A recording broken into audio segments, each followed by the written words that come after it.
like Marvel gear? Check the link in the description and use code DOOM for awesome discounts. From 20 to 60% off, use code DOOM for the coolest Marvel apparel from hoodies to sweats.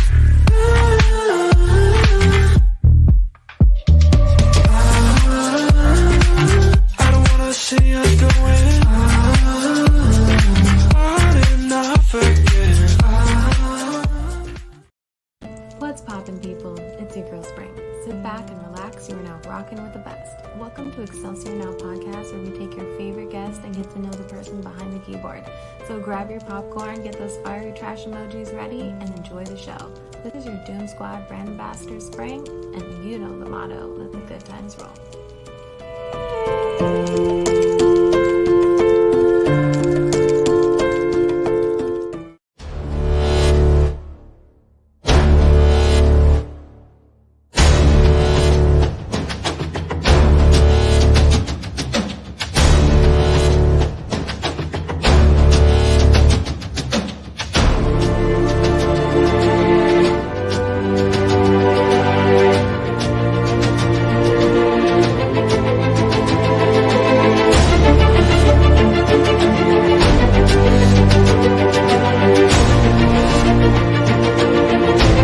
Excelsior Now podcast. Hey, go!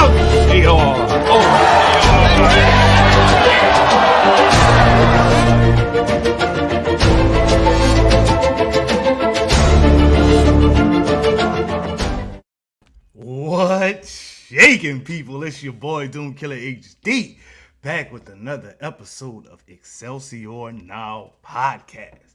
Sit back and relax. You are now rocking with the best.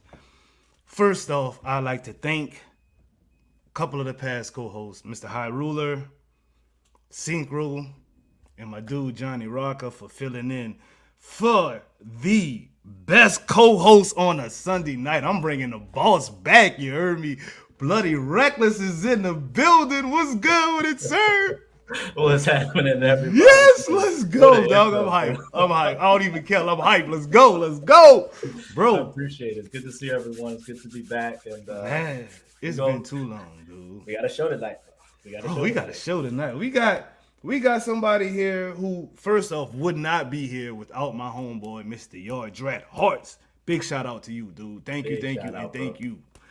Doom Squad in the building. Let's go. But for real, man, we got the man that's really shaking things up in Marvel's Avengers. For us, you know what I mean? For the player base, you know what I mean? For us who are grinding out, for us who are getting in there and want to spin that hammer with Thor, maybe want to sling that hammer with Thor, might want to throw the shield with Cap, you might want to box with Cap, though, you know what I mean? So, for all of that, you know, we got one dude that's going to bring that to you nice, clear, and efficiently every damn time. Welcome aboard to the man behind the gear, Mr. Alex K. What's good with it, boss? Boy. Let's go. What's happening? Man. Go. We got a show for you tonight, good sir. Now, not Mr. Chat. People in the chat, y'all already know how this show works. We're not going to ask nothing intrusive to the future of this game. We're going to talk about what's going on now, and we're going to get to know who Alex is as a person behind that keyboard. So, with all that said, let's get right on into it. Let's get it. I have no popcorn tonight. What in the hell am I doing? Oh my god. Pizza will do perfectly with this occasion. You know what? I got 5 gum. Avengers 5 gum. Will that work instead of popcorn? Oh It's god, I really don't have no works, popcorn, bro. Oh gosh, I really have no popcorn right now. I am slacking on my macking. Okay, we're gonna do the show without popcorn. We got a popcorn question for you though. Oh god. Okay, Mr. Alex, you know how this works. We shoot you with 2 softball questions. Then we normally break out some popcorn, but I forgot to have popcorn tonight. So we got a hell of a show ahead of us, for real. Guys, I still want to see popcorn in the chat, so y'all know how this goes. But the first question is a question that we ask every person that sits in the hot seat. And sir, you are in the hot seat. And that question is, who is Alex K? Yes. So Alex is a weird little kid who, regardless of like how he talks on stream and all that kind of stuff, didn't understand how to really communicate with people until very much later in his life, when he decided to, hey, what do you actually want to do later on? Uh, Math is difficult. Geometry is fine. Calculus makes no sense. And social studies is kind of difficult. Okay, what are you going to do?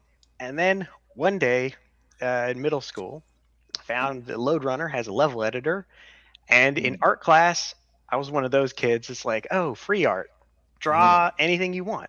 And I drew a battle, like with ships, little squiggly lines and everything going out everything all over there. And somebody else would draw those battles with me. But we didn't want to stomp on each other's drawings. So we decided before we started drawing who was going to win. Oh. And that carried over from week to week to week. But then we started like writing notes and having a story and like, oh, these guys won, these guys lost their home planet and everything. And the art teacher just thought it was fascinating that over the course of these months, like this narrative like progressed and developed itself. And the idea that somebody would get enjoyment out of the nonsense that I was making and all the rules and like all that kind of sense, and the fun that I had with Lode Runner kind of like pushed me to the end. Like, I want to make these things. And I got the Marathon collector's edition box set from it's one of Bungie's first person shooters, and it came with their first version of Anvil and Forge for level editing and weapon editing. Then there was a Macintosh only game called Ares that came with its own version of a level and ship editor, and I just played around with that, and that was just super fun to make my own stuff, to make my own narrative and own collection and everything. That's cool. And so I was trying to teach myself how to do that, but I had a lot of missing knowledge. And I found out early on that I suck at teaching myself. So I'm like, hey, I got to go to school. And then I found out very shortly after that school is very expensive. Yeah. So Yeah? parents couldn't afford to send me. So that's when I enlisted in the Army and to get the GI Bill. And that was back in 2003. Wow. So not exactly the prime or the safest time and all of that. But when I got into the Army, I told myself, I'm like, I'm going to do something worth it. So when I enlisted, it was for infantry. I spent 6 years infantry and deployed 16 months from 05 to 06, and got out of the Army. And I was like getting near the end, like my first sergeant was like, are you going to stay in the Army? And I'm like, well, okay, it's simple. It's not necessarily easy. It's the Army, everything. Right. But all my family was like, you had a plan. You got in here, like execute on it. So I did. And left the Army, went to school in Florida. Don't suggest going to Florida. And after Florida, I was working like 2.5 jobs, just helping, just paying the bills until I could get what I wanted to do. So like I worked security at Lockheed Martin. I worked as a commissioned modeler and painter. I painted Warhammer armies and such down in Florida. I think one of my largest commissions was somebody wanted an actual honest to God Blood Angels battle company, like 100+ Marines and everything above tabletop quality. And that took me about 8 months. And that was like $8,600 or something like that. It was a lot. And then I worked at an airsoft field, helping teach kids how to hurt each other with 6mm plastic BBs. That was great. That was a great one too. I feel like that was a good experience. that helped me more than anything else with like level design, as well as like PvP balance design more than other things, because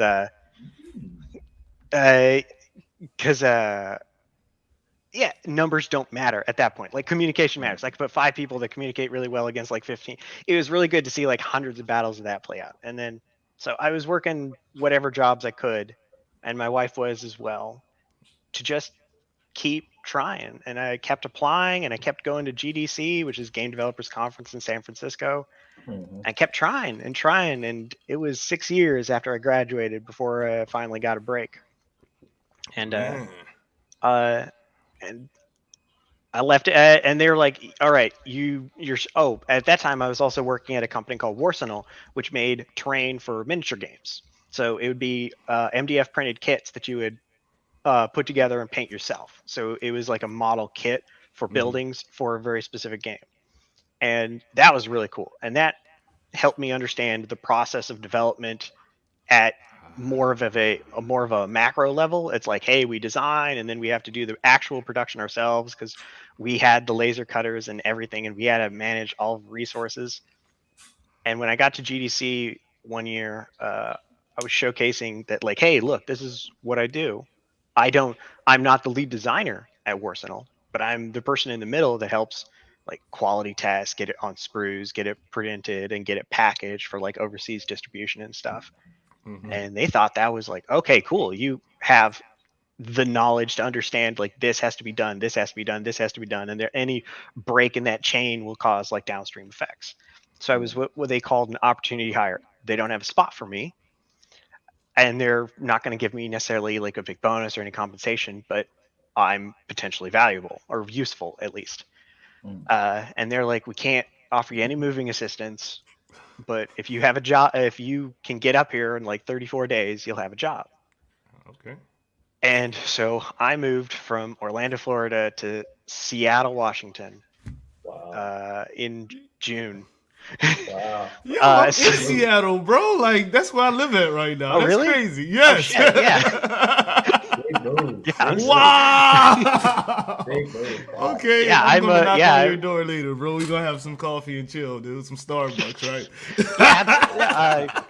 Yeah, I'd love to get out of the box. I've been Yes, in the box for a indeed. while. So yeah, I moved up, and Barry, like, bro. the day they called and said, hey, we can offer you this job, I was like, they're like, hey, do you want it? And I'm like, of course I do. And I walked out, I screamed a little, and and my wife Becky, she's like, what's up? And I'm like, I got a job, we're gonna go up there and we gotta like move, but we gotta do all of our own. So we immediately just started cutting all the fat, because it basically calculated that it was $1 a pound to get a moving company to move our stuff to Seattle. And so it's like, oh, hey, skis? Like, yeah, I love skiing. I used to ski. I don't ski a lot now in Florida. That's $30 because it's chuck it. Gotta go. Yep, got out of here. Oh man, we cut so much, and we got up to Alaska, or we got up to Seattle, and I was basically just thrown into the design pit. They're like, hey, you got 6 months on a probationary like contract, and make yourself useful. And I'm like, yeah, okay, no problem. And I immediately like jumped in, and the like level team was like, hey, we need somebody to do like level design and telemetry analysis. And I'm like, no problem. And pretty soon I like made a name for myself, and I got pulled in as like I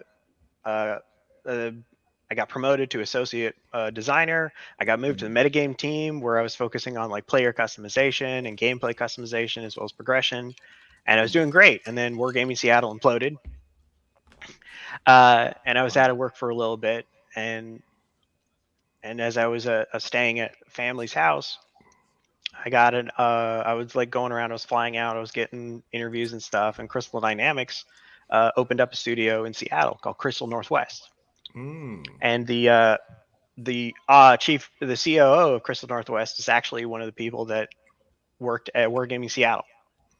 And so he remembered me. He's like, oh, Alex, hey, we need somebody to like really help out with the connective tissue between like progression offline as well as our online system, our online suite, and how those tools work. We don't have a designer focused on those elements. I'm like, yeah, cool. Yeah, no problem.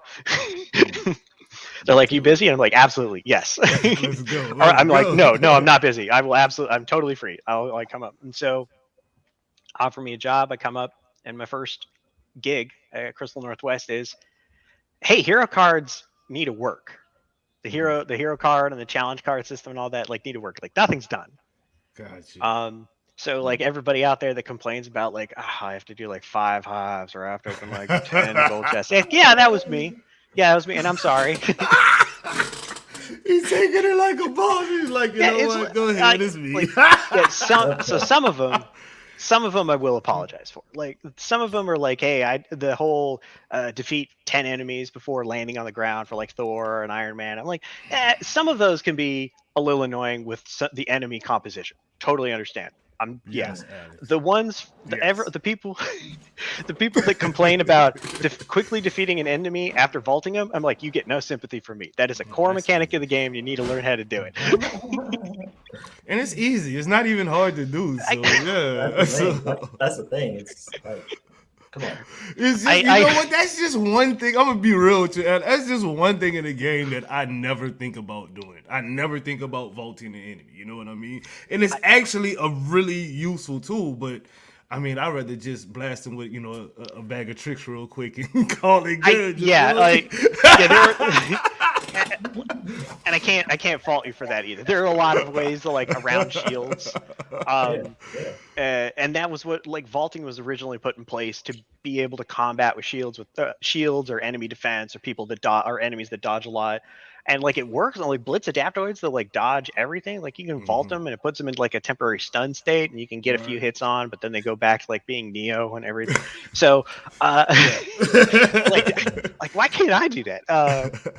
So yeah, and then for like all the vaults, for all of like the do hives, do vaults, and do like gold chests, like that was like kind of pushed on me to like make some generic easy stuff, like do 10 drop zones, and I'm like 10 drop zones isn't easy. That's just boring. It's like a chore. But like the intent was to like get to be like act as like kind of a ancillary tutorial of like how to understand other aspects of your heroes. And like I've Right. gotten comments before where people are like, oh, I didn't know I could lock on with multiple targets with Iron Man's missiles while I'm flying, or I couldn't do this or good that. So it doesn't happen a lot. Like it doesn't happen with like Black Widow or anything. Right. But Right. with like Iron Man that has like a couple of like weird niche things, or Captain America like blocking while running. Yeah, most gamers figure that out because they experiment. But there are some like gamers that if they don't have any type of prompt, they don't do that stuff. They won't like press buttons. Like they don't understand that when you hold Right. the block button while running, you can actually deflect projectiles. So like, oh, okay, cool. So that was kind of a win. So yeah, tangentially, long path and all that. That's Alex. That started out in high school as just a weird kid. Got got a thorn in my side that I want to do video games, and I just didn't stop Man, wanting that that ain't for a nothing long wrong with time. that, dude. Look where you Dude, at you now, are though. You know what I not for mean? that, So, bro. like, look where you at now, bro. Yeah, Persistence and dedication, determination. Alex K. absolutely, For man. real. You're God to us, man. Even if we can't understand you, bro, gosh, Yeah. we appreciate it for sure. Thank Yes, you. I indeed. appreciate I appreciate everybody's patience and everybody's feedback and everybody's love for the game, for any game. Like not just this game, but like all games, like all gamers, like really like the communities that any game builds in. Mm. I love that stuff. I love Yes. seeing all that stuff. Yes, indeed. Well, question number 2 of the softballs is just so everybody knows what you do at CD, and don't think you are the architect of roadmaps, and you know that Thanos is gonna come snap the Avengers and all of that stuff like that. Just let people know what you do, so we don't have any weird thoughts and questions in the chat for people. I got you. So, my title is systems designer, and I specialize on character progression on the player side. And what that means is that anything that will deal with how you grow in terms of power, like in terms of mechanics, not necessarily the skill tree, but I do have a little bit of input on that, is as you go through the game from hour 1 to hour 50, there has to be some form of growth, whether it be in rarity, whether it be in stats, whether it be in missions that you actually have access to, as well as the cadence of rewards that actually come in on that. So economy that's tangentially translated to that, like polychoron fragments and all that. That's I have spreadsheets to make sure that that is all working, and it's that connected to our event system, our ritual activities, like how things are actually coming in at like what cadence they're actually coming in. I work with Brian and Chris, who is our monetization designer, to make sure that we have all three angles of those events worked on. Chris is on the side of monetization. Brian is on the side of player retention and overall system design. And I'm on the side of progression, that these events can't come too often or they can't come too sparse and all of that. So, with our three minds kind of combined on that, we help plan out what that cadence of events will be and how they'll actually direct players' growth, how we'll actually direct players to certain matchmaking pools and stuff. I'm glad you said all of that because we gonna come back to that a little bit later in the show. We definitely coming back to that though. Sure. But it's time for y'all to put the popcorns in the chat because it is popcorn question time, and I don't have no damn popcorn. Let me see if I got some. I got some pizza. You got pizza for us. Oh, I will bring out these Krispy Kremes, but I don't want to do that to the chat. Nah, I don't want to see you gain weight on film, bro. Oh, Mr. Alex K. Oh boy. What is one piece of gear that you wish you did not inherit when you joined the team over there at Crystal Dynamics? Good sir. I mean, if I wanted to be like vague, Just be real. Just be yeah, real. I'll get to the singular nature here in a second. But if I wanted to be vague, like I really wish that the like over genericized nature of gear, like as a whole, wasn't there, and I wish I didn't inherit that. But that's true. So moving on from that. And I know people will think like Nordenstone of Lethal Will, but no, it's numbers, and we're also going to be adjusting that, and it's actually going to be interesting and useful, and there's a plan for it in the future to be even different. But Nordenstone of Obsidian Spirit is so boring that I'm like, what can I do with you to really be interesting? It's like, okay, my defensive buff is like seconds longer. Even though that's the thing that people don't care about because like armor is like kind of an esoteric idea. It's because you don't have numbers coming in. You don't know when you're getting hit by like 700 and when you're getting hit by 300. And the health bar at the top is like you don't have numbers really showcasing anywhere. So when a defense buff is active, you may feel you die less, but you don't know by how much. You don't have a quantifiable element. And then when you activate it, you get a health burst. Great. So you have a 5-minute cosmic surge. Cosmic surge on a 5-minute cooldown. It's like, so that is just so boring, and it's like pieces that are like gear that's OP. And when I say OP, there's two levels to that. There's broken, as in the rest of the game becomes completely becomes completely meaningless with it. And then there's the OP on the side of if nobody is trying something different, it is the dominant strategy, and therefore, in comparison, overpowered. Those can be adjusted in interesting ways, but at least the thing is still desirable. If somebody's not using something because it's boring, that's harder. Right. Okay, that makes sense then. Okay. All right. Okay, well, what is the one piece of gear that you are most proud of putting into the game? So this is individual pieces are like individual perks. I can't take 100% credit for, but so what I will definitely hammer down on is things related to Hulk. Okay, so things related to Hulk from the Claw raid. I think I added a lot. Like Hulk was like this weird kind of state where you had to do this, you had to do this, you had to do this, and that's how people played Hulk. Like he was originally all about the heroics because it was broken, and then they fixed that, and then people went all about these specific moves and these specific moves and these specific moves. And I think with the Claw gear, you got so many interesting sideways things to do that people are like now using Hulk rock attacks, which previous to the Claw raid, nobody did. Right. Like, at all.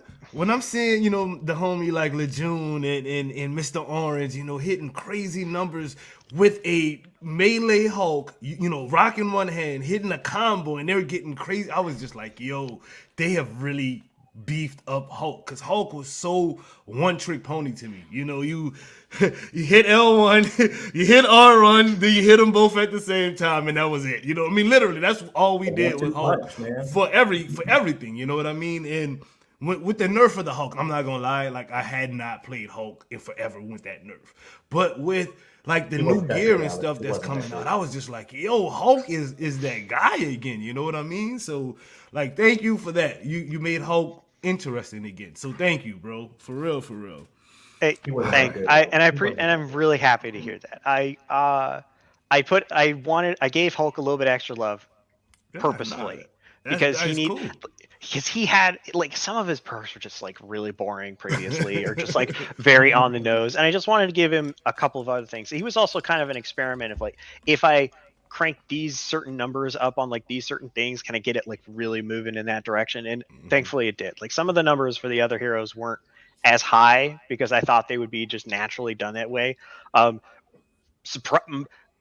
it's surprised to me. I was wrong. Like everybody's like, oh yeah, the one that like increases Captain America's block attacks. No.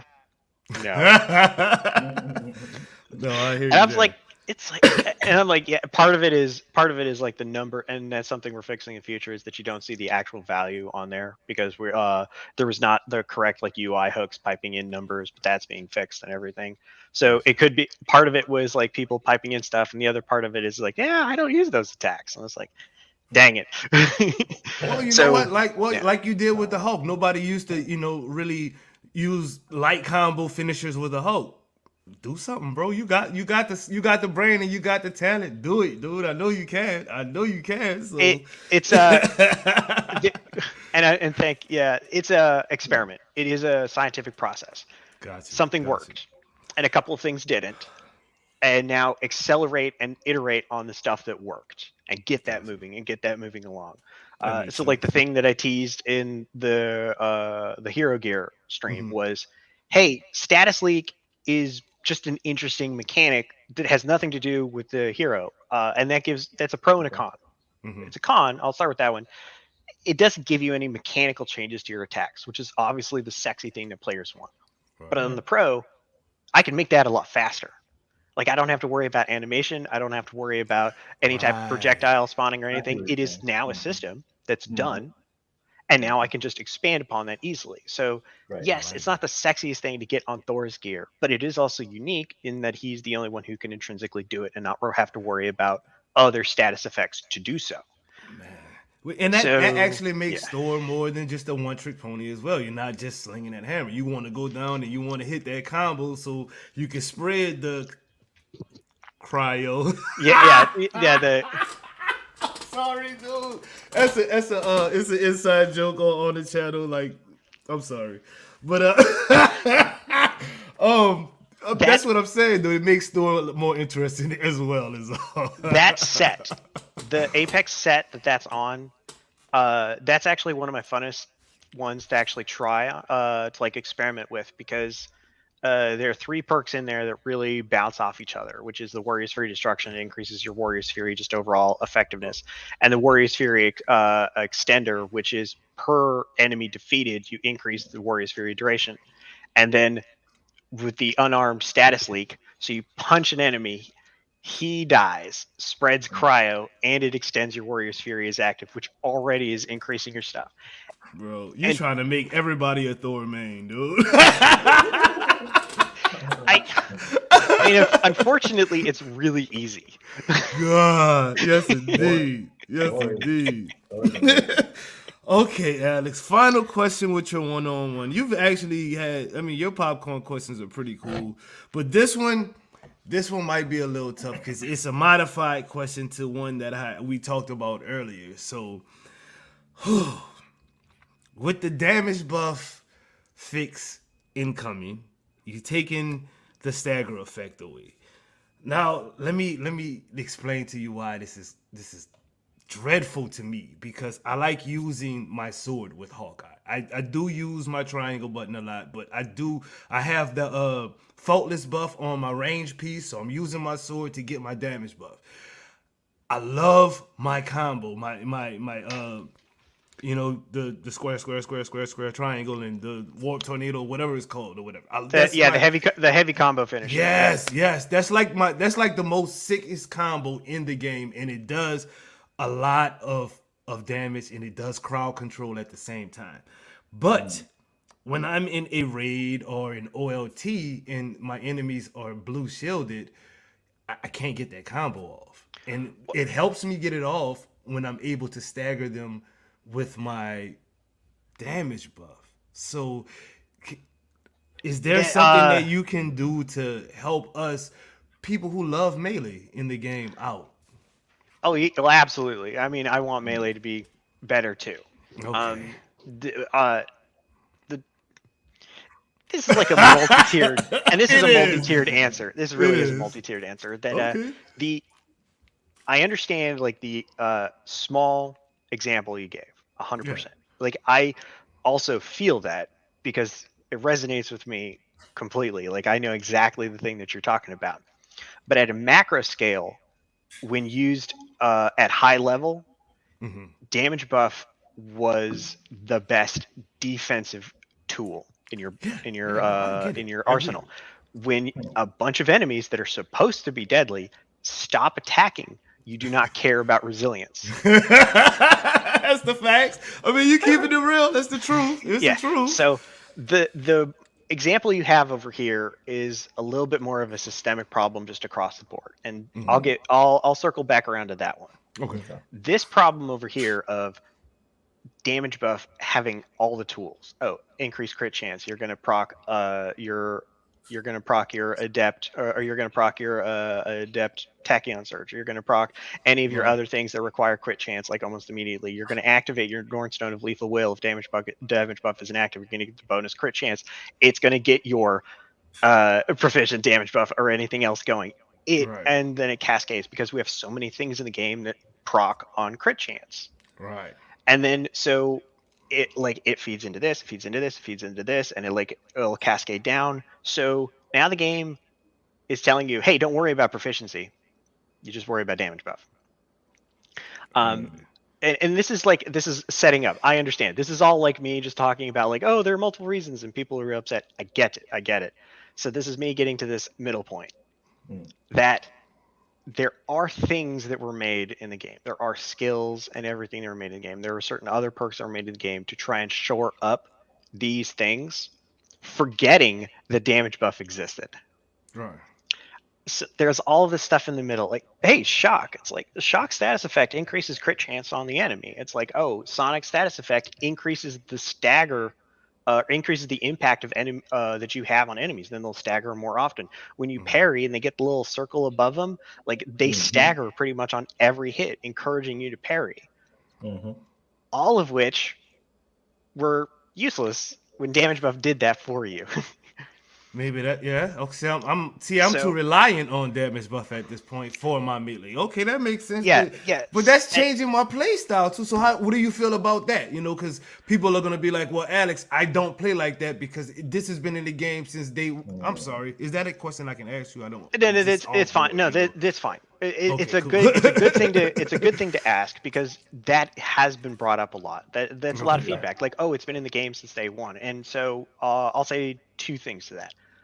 I make changes. I play to win, right? And that's also in game design. Like, I'm gonna make changes that are for the better of the health of the game, because it's better for the health of the game, regardless of what the player base is. So players need players that are like, oh, I like this, or oh, I like this. It's like everybody was talking about like the comic book nerf, and I can circle back around to that potentially later. But the comic book nerf, it's like, hey, guess what? It needed to happen. 100% damage reduction makes you invincible, and that can't exist in the game. Right. Period. Otherwise, it's not a game. When what's the use of your defense buffs and your invulnerability buffs that takes them out of the picture? Like, not only is that like true, but like just for the sheer fact of like, why would we allow you to get to 100% armor in like a multiplayer game and everything? Because then at that point, because that becomes a different meta. It's like, just get to 100% armor and then don't care about anything else, because you can just take as long as you want killing this guy because he can't hurt you. So whatever. But there's this other thing in the middle where you have to make an environment where players want to get better. And unfortunately, we've been basically only offering one thing to you. And this is an analogy I used many times before, which is we've continued to offer our players cake, not telling them that there's a lot of other food that's healthier for them in the back. Right. And players have not been asking for anything. Oh, some players have. And we keep offering them cake, and we keep offering them cake. And now we have a lot of players who only want cake and don't want to work for the other food, even though they're also asking for like more challenging content. And they're like, I want this harder, I want this harder. And it's really hard to achieve harder content with also in the box of like, hey, if we make content that's hard, assuming every player has damage buff stops becoming a choice and starts becoming the requirement. Right. Because everybody else getting into that quote unquote hard content, if they don't have damage buff, then they're not doing anything else.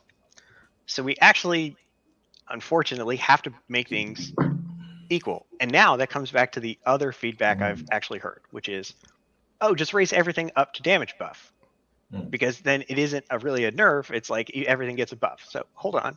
I'll get to that in a second. One, damage buff was doing all of these things, where all other perks usually do one. Two, if I actually did bring the numbers up on a lot of things up, that doesn't make damage buff worse. Because you'll still use damage buff in conjunction now with all of these larger numbers. Right. There was no choice. And now that is actually one of the biggest cruxes of this push that I've been doing. If there is no choice to have damage buff, how can we actually make rewards interesting without it? Mm-hmm. So if your reward has damage buff or doesn't have damage buff, like the Omega Gear, for example, does not have damage buff, is it as desirable as the other sets? Not even close. We're not gonna talk about the Omega Gear. We'll absolutely get there. The Omega Gear is actually pretty clutch in specific. It's good. See, to me, since we going there, bloody bro, I like Omega Gear, but Omega Gear to me is only good in certain parts of the game, and to me, that's like, why I don't need this. You know, like that's how I feel about it. At least I might not be working it right. I'll say this, and I'll get back to Alex. Oh yeah, go ahead. And sometimes, like during the raid, perhaps maybe you've experienced it, but like I don't know if it's a good bug, but sometimes more enemies spawn in those red bubbles during the claw fight, and so sometimes you can, to an average person, you can be overwhelmed. More experienced players, they're probably looking for something like that, but for the average person, you can get overwhelmed. So generally, if you get hit once, you get hit twice. Before you know it, you're staggering in the air. Boom. The Omega Gear kicks in. It keeps you from dying. So in that situation, which isn't all the time, but in those types of situations where you're down a person or, something random happens that doesn't usually happen, that gear is pretty legit. Now, you I hear you. I hear you. Play all day. No, I hear you. It's really good. It's clutch for the raid. The cryo in the raid actually works good, on certain enemies. If you got a cryo and you got a vibranium mix, you know what I'm saying? Like, especially if you got like a payload or something, boy, you going ham. I get it. Yeah. But outside of that, I would rather have a different set of pieces. Man, me and you were fussing and we supposed to be interviewing. This is actually the good discussion, because the crux of all of the things that I've been doing, the very foundation of all of it is like, are players going to want it at all? Right. And then is it going to be limited to one activity or 2 activities or 3 activities, or is it going to be desirable for a playstyle? Obviously, the thing we want to hit is desirable for a playstyle, because that is universal. It'll always have value to some type going down the road. It's easier to adjust and everything. Playable or useful in one activity is dangerous, because if it becomes too useful, then it stops becoming useful for an activity and becoming required for an activity. So Omega Gear had the problem that it was designed for like cosmic stuff. It was designed for Tachyon Rifts. It was designed for Family Reunion. It was designed for Wasteland. And man, that's incredibly limited. And to Bloody's point, like, hey, Omega Gear is actually really, if you have like 2 or 3 pieces, it's really good for like just waves and waves of enemies, as long as they're not vibranium enemies. As long as they're not like claw mercs or just echoes, like, oh yeah, this is really great. But there are not a lot of places that you get that it wouldn't necessarily be better to run other pieces of gear. And so Omega Gear runs into this problem of having a really good use that is incredibly narrow, that you can do just fine with other pieces of gear, and you don't have to go with the problem of like, oh, I'm going to play Family Reunion, I'm going to switch these pieces, and I'm going to go to this and all that. You don't have to worry about that. You're like, I got this, and it works. Right. Cool. Mm. So, and it's really unfortunate because Omega Gear also has like it's the only exotic set with unique icons, which and they're really cool too. I love They them. do. I like them. And I want Omega Gear to be better because like when I made that, I didn't have a lot of time because it was already made before my time. Right.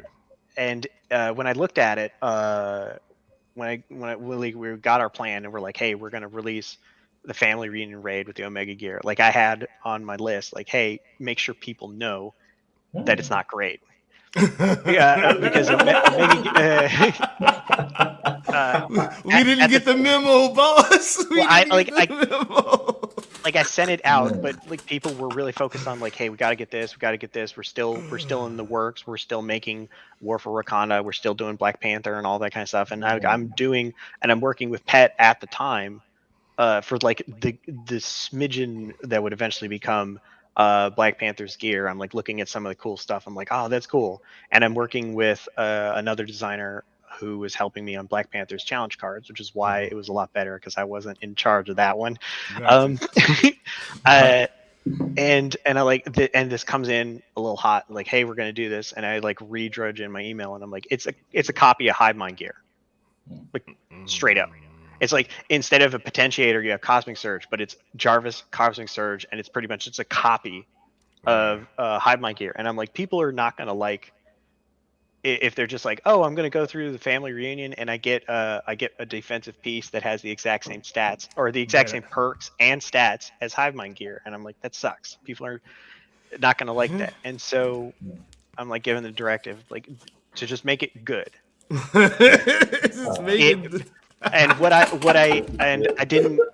I didn't succeed in that. I made it better, Right.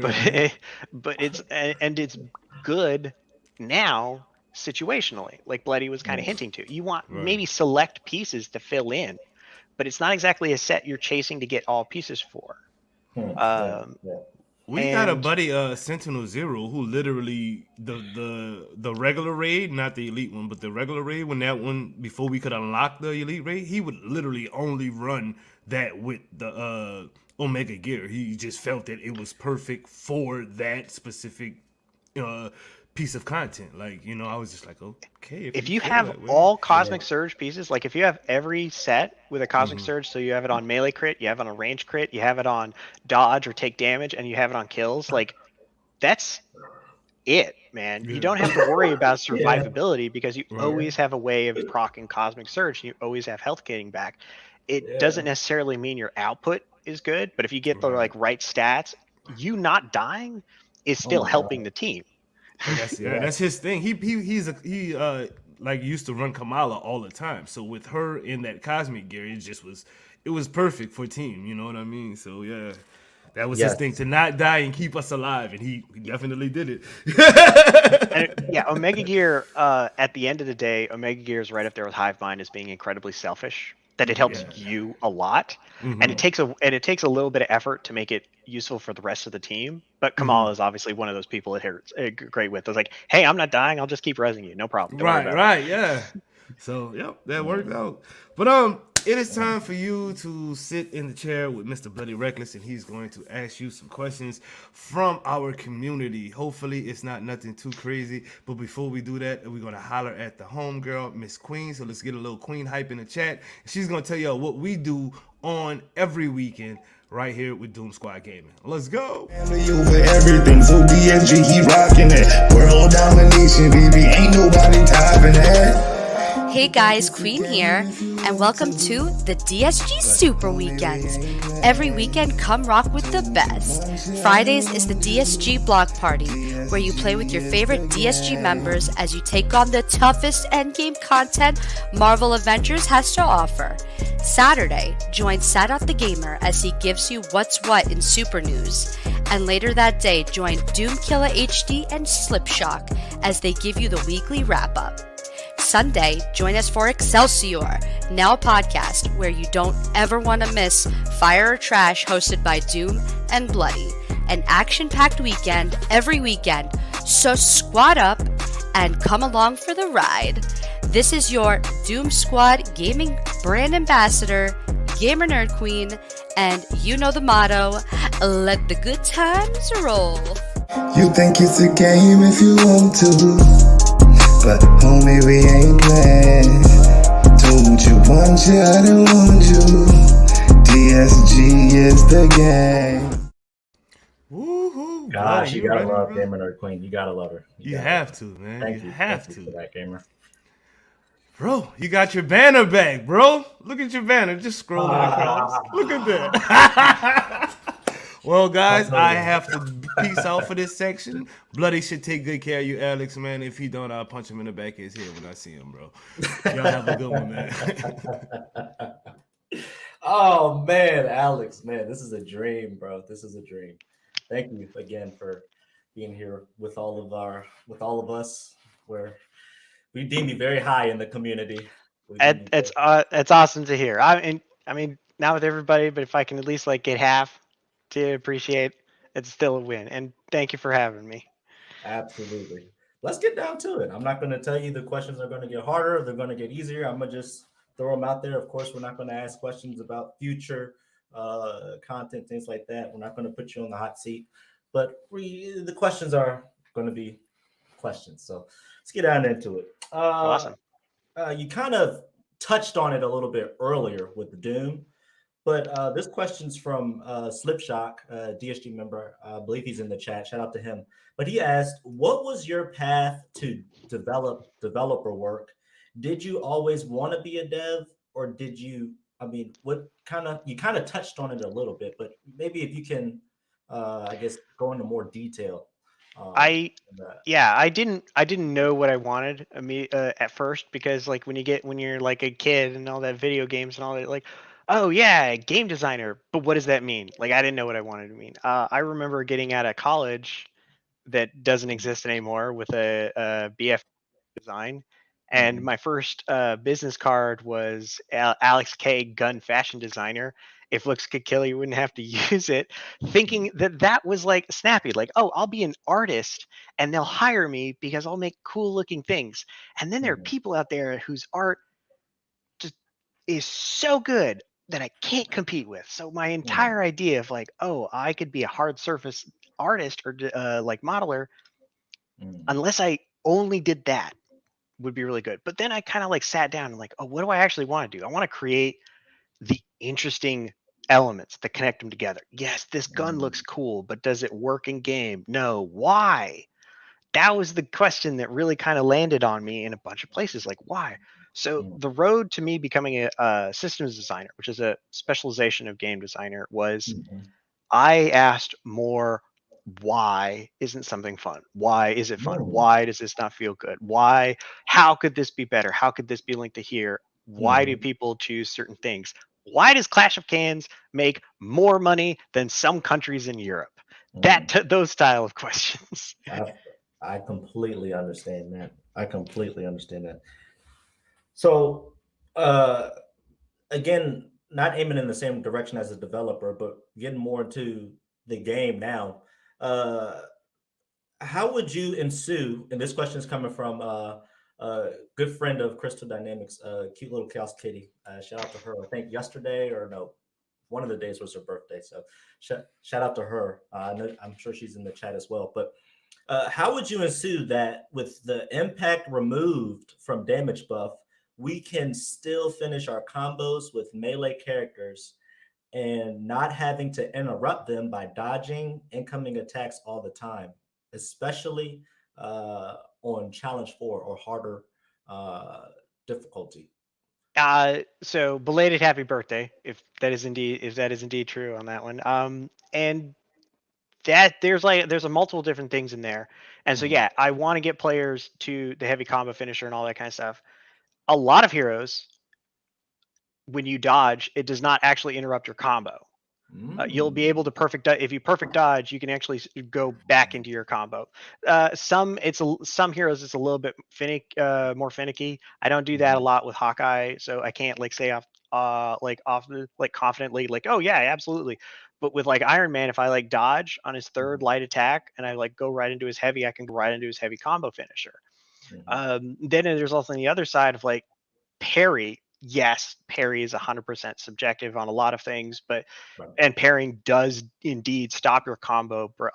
Like you can't get to your heavy combo finisher and all that. But trying to introduce and try to get parry as a more routine thing you can do.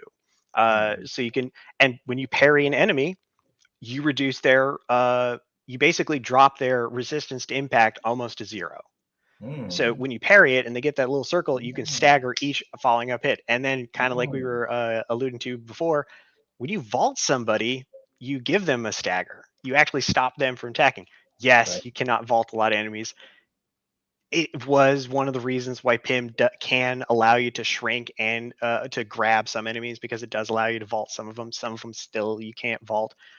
But it is impact on all attacks was making spamming attacks the way to get, because if you did the lightest attack, it would stagger the enemy. And that unfortunately meant that people never found out that, like, hey, parry always puts the debuff on an enemy, or I can extend it with certain things, or hey, captain's charge, even though it's super hard to get, increases impact of any of my attacks. And nobody did that. So but on the other note of like because there's like an underlying intent to that question where it's things are going to get harder. Yes, you're right. Things are going to get harder, but also I've seen this community play. I know that they're good enough to like get over that, and like just a little bit of muscle memory of being able to dodge or parry more often on that. It's gonna click like immediately. Like, oh, I don't know if I needed the training wheels for so long. Interesting, man. Thank you for that illustrious answer there. Hopefully, Kitty, your question was. I hope it's answered. I don't know if I lost train of thought on that one. I think we got it on that. Next question, and this one is from. I'm sorry if I'm saying your name wrong, bro, but I think it's Kie. Shout out to him. Believe he's in the chat too. Will we see more battery status effects? I guess, or more than we have now, in the road to come when it comes to Marvel's Avengers. So I'll have to unpack. I'll have to unpack that question a little bit, because like battery is like just a thing that happens in our game. So if we're talking about like, are we going to see more attacks with status effects being applied to them, or something like? Is there more detail? Yeah, it's more detail. I'm sorry, Kylie, I messed up your question, dude. He said, to be more exact, will we see more battery effect dual status perks on exotics? No. So the what's and I didn't go over it in the thing, but the epic quality hero set gear is called the Universal Power Set, which is its entire theme is you're going to get perk combinations you can never get on legendary or exotic gear, but at the cost of stats. So you get your dual status perks and all that have due to two things and all that. And with certain things like drones cunning, you're getting like this automatic battery effect, but those are going to be incredibly targeted and specific like that, for the reason of like, oh, hey, being able to do these two things. However, that doesn't mean we want to make it that those are the only ways to get battery damage. Like, those are obviously easy way to get self battery damage, but yes, in the future we're going to be working. And again, and I went over this a little bit in the stream, that I've already gotten my first step to the next to post 2.3. I'm working ahead. So like 2.3 is work. Okay, that's done. I'm working on whatever's coming at. Is I want to give more ways to do status effect damage. I don't want it to just be heavy combo finisher. I don't want it to be anything like that. But I also don't want it to be perk based. Because if I did that, you would have to choose. You'd have to choose, oh, do I want it on these attacks? Do I want it on these attacks? Do I want it on these attacks? If it's perk based, where it's just, oh, I get cryo on all of these attacks. Okay. Boring. But better than what we have. There is a better answer that I'm working on, so you can get more status effects on more attacks on more things. Not necessarily just passively on like, oh, I get it on this thing and I don't have to think about it. No, Yeah. it's more of that engagement.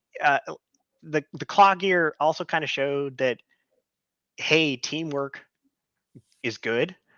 Mm-hmm. And if we have some perks that encourage you to bounce off each other, you can get crazy things. I love seeing those where a team actually puts it together. But on the flip side, I don't want it to be all team based. There, Mm-hmm. for the claw raid, it was kind of okay to be like just dump on the on the team oriented stuff, but we don't want that much. We want Mm-hmm. some more team oriented stuff, but we want some that are just like do more of your hero stuff. And my plan is I'm going to reward you by doing more of your hero stuff with other things, with like extra bonuses and all of that. I want combat to be fun and interesting. So, hey, a perk that gives me cryo on all melee attacks, boring, and it doesn't change the landscape of things. And I'm going to give you something better and funner than that. Wow. Guys, the future is bright from all of the vendors. Okay, let's put all our faith in them as well as Alex. The future is definitely bright. I got two more questions for you, Alex. Sure. To you gave us a very bit of detail about yourself, but my friend here, Ethan, shout out to him. I believe he's in the chat too as well. He said, which games inspired you growing up? When it comes to game or gear, like design, what kind of influence? Because I mean, you're when it comes to gear, man, you talk it like, I mean, of course you came up with it, but it's so well thought out and so put together that it's almost kind of scary when the average person thinks about it. So what kind of inspired you for that? I'll do 3 games definitely on there. Total Annihilation was a game by Cave Dog Entertainment, and it was a humongous 3D game that had like actual projectile physics and all that. They were all fake. It was like all like voodoo engineering magic that made it look like it was actually arcing and everything.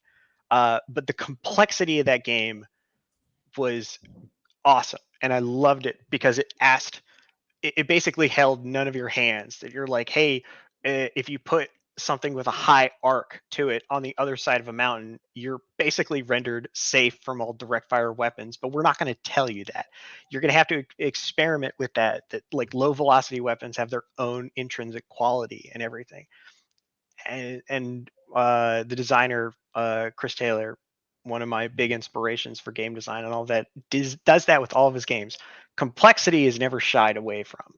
It's embraced within like proper limits and everything.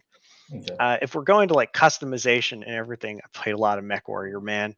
And it's just like customizing a giant robot with like different guns and everything, and having certain rules apply to certain things, and like just the aspect of like, oh, I have like larger energy compartments, or I have 4 larger ballistic compartments, can be on the same chassis and drastically change the outcome of what that giant robot is able to do.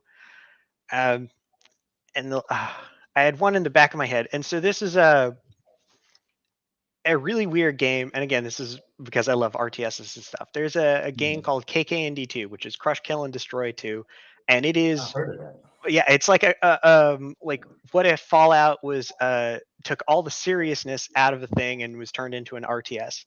And the craziness of the craziness of the models of the units in that game are just silly, and I love it.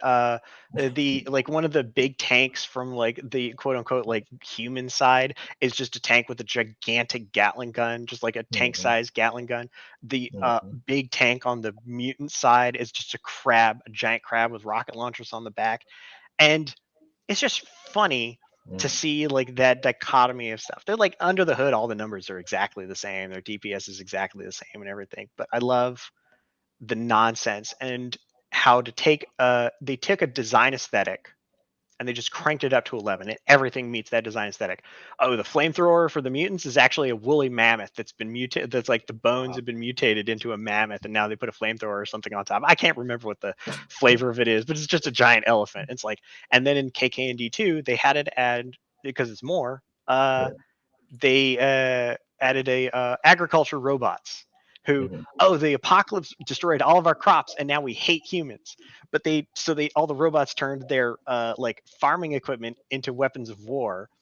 And I'm just like, it's just stupid fun. It's just like Pulp Fiction style of fun. Wow. Man, yeah, I remember some of those games growing up, or at least hearing about them. But final question, because I know we got to get on with the show, and this is kind of wanted to save this one for last because I've had over 20 DMs about it, so it's kind of a popular question to some degree. Popcorn. I'm scared already. Gameplay difficulty. We are at 175, a majority of us, or 375, a majority of us, which makes us cap with our heroes in terms of power, in terms of the gear that we get. I'm gonna just shoot you straight. Are we gonna get some stronger and more difficult enemies in the game? Because most of us, if we don't have a team, we are pretty much capable of soloing at this point in time the Super Adaptoid. So what's your take? So I brought this up to Brian as well, like months ago, and like, hey, if we raise the cap, we need to make sure that we adjust for difficulty later. But Brian has a lot more years of experience. Like, I may say that because my gut is saying so. Okay. And Brian's like, you're absolutely right. We're probably going to see exactly that, and we need to plan for what the steps in the future are going to be. But we couldn't like turn on a dime as soon as we put out the claw rate, as soon as we put out the power level improvement, because we need to see what are the numbers that players are getting to on this type of thing, and also what is difficulty in aspect, because we needed to see if the elite raid, which just didn't. It wasn't tacky on mission difficulty. It was like slap overshield on every single enemy, and now it's more difficult. No, it's more difficult in the way that we added in different mechanics or attack patterns and all that kind of stuff, like certain resistances. Is that actually more difficult? Was that better to implement versus just padding numbers? And how could we actually replicate that style of stuff? So, like, before I get into anything like that, like, oh, hey, are we going to get more challenging enemies? Well, we have to give you more challenging enemies, because as it stands right now, if you're 175 and you go into a 140 zone and you just look at all the enemies and they all just die, that doesn't work. As like all of these cool perks that we made, where it's like, hey, you have to build the sonic status effect, the dude dies. By the time you get the sonic status effect and you hit him once, and then he's just like, and he's just deleted. And so we have to do something. So raising power level is one way to at least pad it a little bit and like buy us a little bit of time, because it's going to increase their health, it's going to increase their resistances and all of that. And it doesn't necessarily make other content harder. It just makes it so it kind of evens out. You will still be above power level, but you won't be so much above power level that you just like look at them funny and they're like, and they just vaporize. So again, like, no details can really be gone into right now, but challenge level is not the right way. And I understand that's what we have in front of us. What we have in front of us in the game live is challenge level. Oh, I increase the challenge level. It increases the power level of the enemies and like increases resources dropped in game and all of that. And it's an archaic system, and all it did was add numbers. Except the numbers in a matchmaking game are standardized. Okay. If you're power level 151 and I'm power level 158, the enemies are standardized along with our power level. So if we did plus 10 power level, it doesn't matter, because we're still getting standardized a little bit on that. And then when we go into when we're going into the future and we want certain power level ranges to be important, and if you're power level 20 and I'm power level 100 and I go into playing a priority mission, we don't want you in that difficult content, because it's going to have a minimum power level floor. Okay. So just saying, plus 20 power level, it's like, if that doesn't fit with how we're going to balance numbers and everything, like, we can't just like turn that on. We can't just like flip on a switch on that aspect if we want to make sure that power level ranges are good for matchmaking, which is one of the big problems that we've been running into, where anybody can matchmake into any mission regardless of power level, and it's like, I'm with a power level 13 who doesn't know anything. Like, why are you matchmaking in to threat sector and we're back? Right, Unless you're trying to help somebody. So challenge rating, if we continue it, needs to mean more than just power level. Alternatively, power level should not be the only difficulty tweak we add. And we're looking at a bunch of different things, because the elite raid kind of showed that, hey, we can make something more difficult, not just with numbers. Yes. Numbers are the most boring but effective way of making content more difficult. And we don't want to rely on the blue shield. We don't, because I hate the blue shield. There's something I want to go back to. Like at its very crux, like, we have all of these systems in place where it's like, hey, you stagger and these things, and we want you to use these attacks, and we just put in a buff that says, I ignore all of that. Like, it's something on my list that I'd love to go back into, because Blue Ink is just so clinical in its approach. I don't let you do anything, and my health pool is triple the size. It's like, great. This isn't fun. I'm just going to stay in the back where it's safe, and I'm going to just keep shooting you or use heroics and everything and whatever. The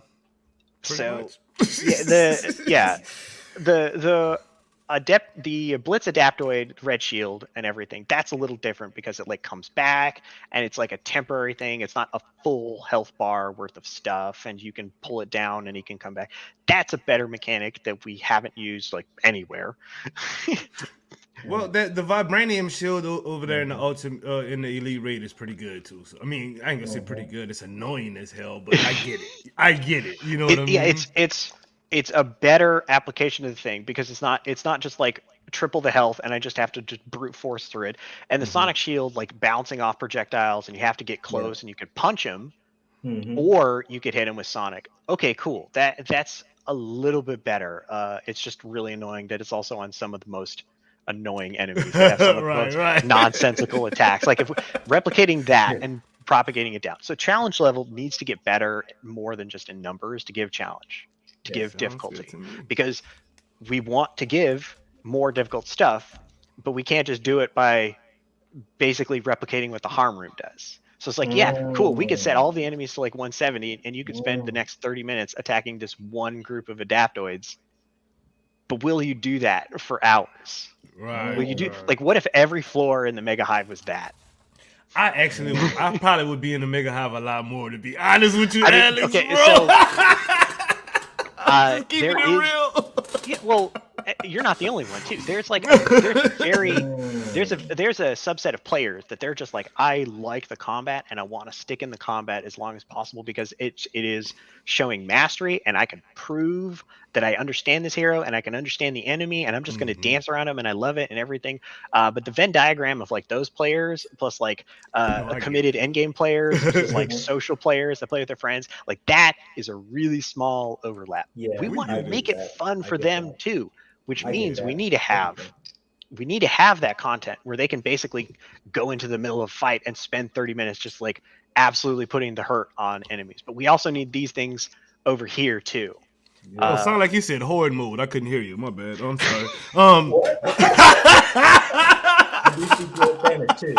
He did not say horde mode, guys. Do not clip that. That was a joke. Oh god. Real quick, guys, let's do a quick commercial break. This section is Would You Rather. Y'all know how Would You Rather works. We are definitely going to put Alex in the hot seat.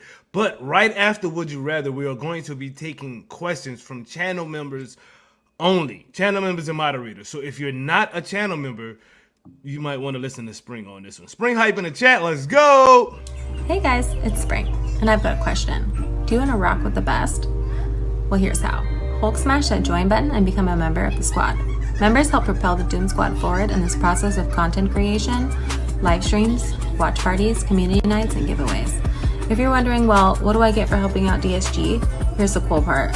Channel members get access to the members-only section of the Doom Squad Gaming Discord, where you get access to playtime with all the members, Early access with no ads to Doomkilla's builds, news, and first impression videos. Priority replies during live streams, Excelsior Now podcasts, the weekly wrap-up, and all live reaction events. One of the coolest benefits to becoming a member is the members-only giveaways. Get access to Marvel's Avengers credits, DSG gear, PlayStation and Xbox gift cards, and more. Join the channel now and become a member of the squad. This is Perry, your Doom Squad Gaming brand ambassador, and as Doom would say, let the good times roll. All right. Dude, it's about to have some fun right now. We're about to have a little bit of fun.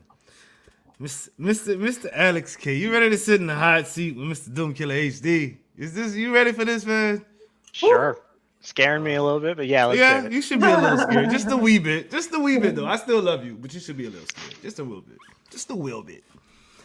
First question is a question I have to ask everybody who sits in the hot seat, because we will have supremacy.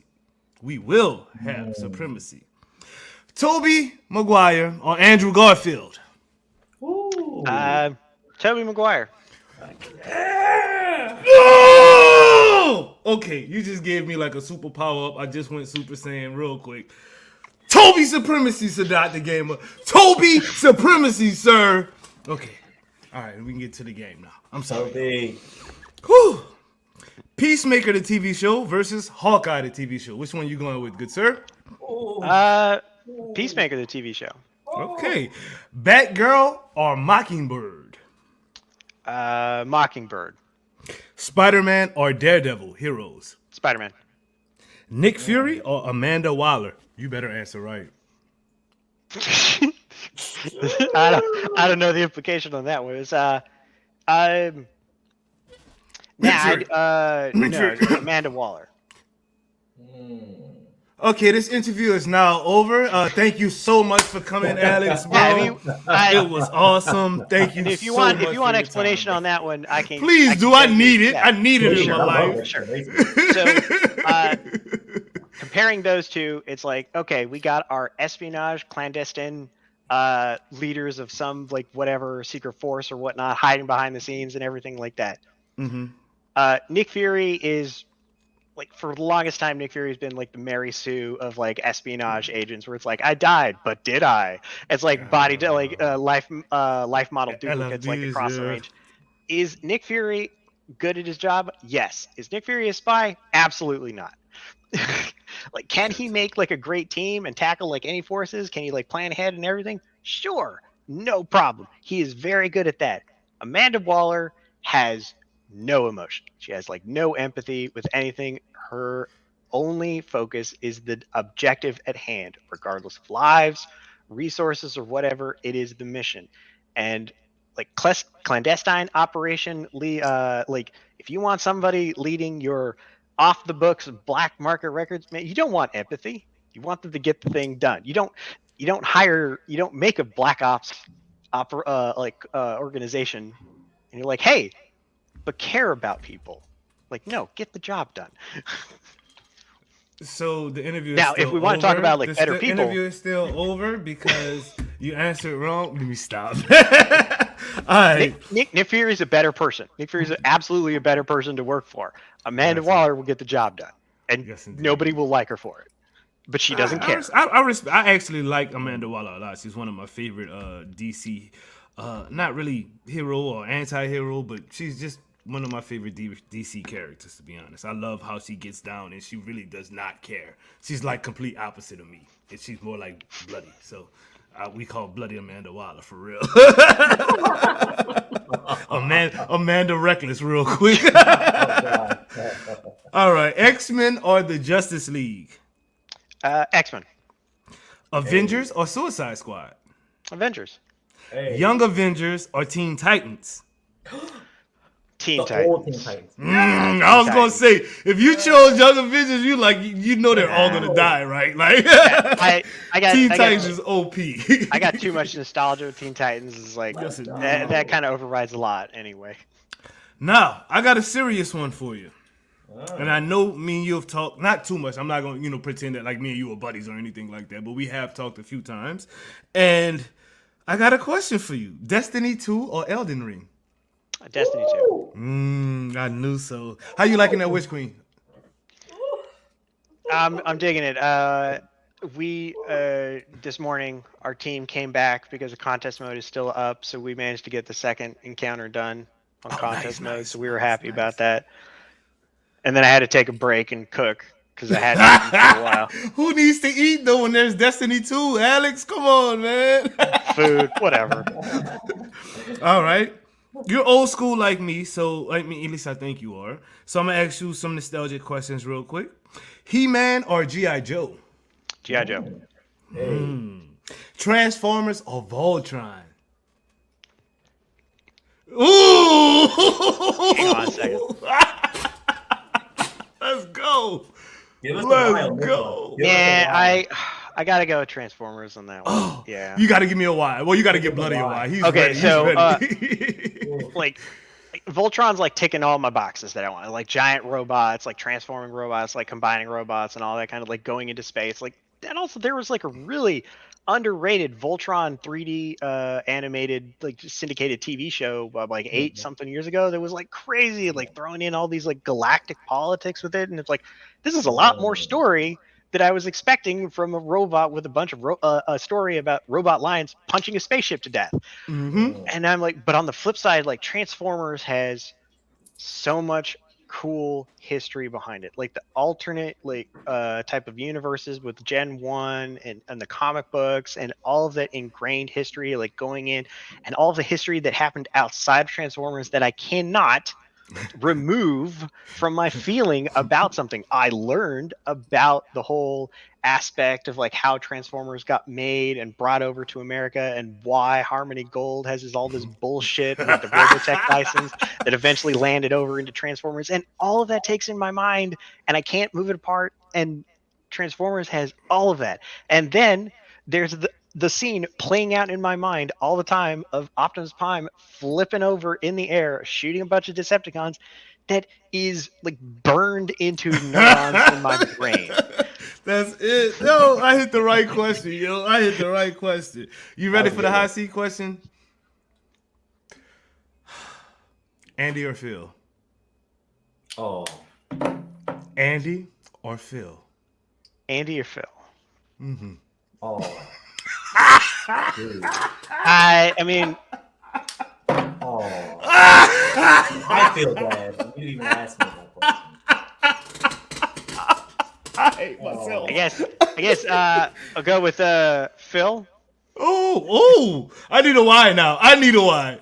I mean, okay, so first of all, let me make sure we're talking about like Andy and Phil at Crystal Dynamics, right? Yes, of course. Okay, so one of them is the community manager, and one of them is like quote unquote potentially my boss. Got you. That's the perfect answer then, bro. Perfect answer. Yeah. Oh God. Thank you for playing. Thank you for playing Would You Rather and being in the hot seat. Good sir, you were such a good sport about it. And thank you for my added Toby supremacy. Toby supremacy said out the gamer. Absolutely welcome. Okay, guys. Whew, now we about to take some questions from the chat. These are questions from channel members and moderators only. Y'all know how this works. But while y'all getting y'all questions together, and I'm trying to breathe, let's talk back to Spring a little bit. Spring hype in the chat. Let's go. Fire or trash, the only thing you can answer to the questions I ask. Fire or trash, the only thing you can answer to the Hey guys, it's Spring. Sit back and relax, you are now rocking with the best. So why don't you look your best by rocking your very own Fire Trash t-shirt. Where to get it, you might ask? Go to financialfelons.com and use code DOOM for 15% off. Support your favorite team and look fly doing it. Take a picture in your shirt and send it to us at doomsquad_DSG on Twitter, and we will be sure to shout you out. I'll be looking forward to seeing your swag. Don't forget, use code DOOM at checkout for your 15% off. See you soon and let the good times roll.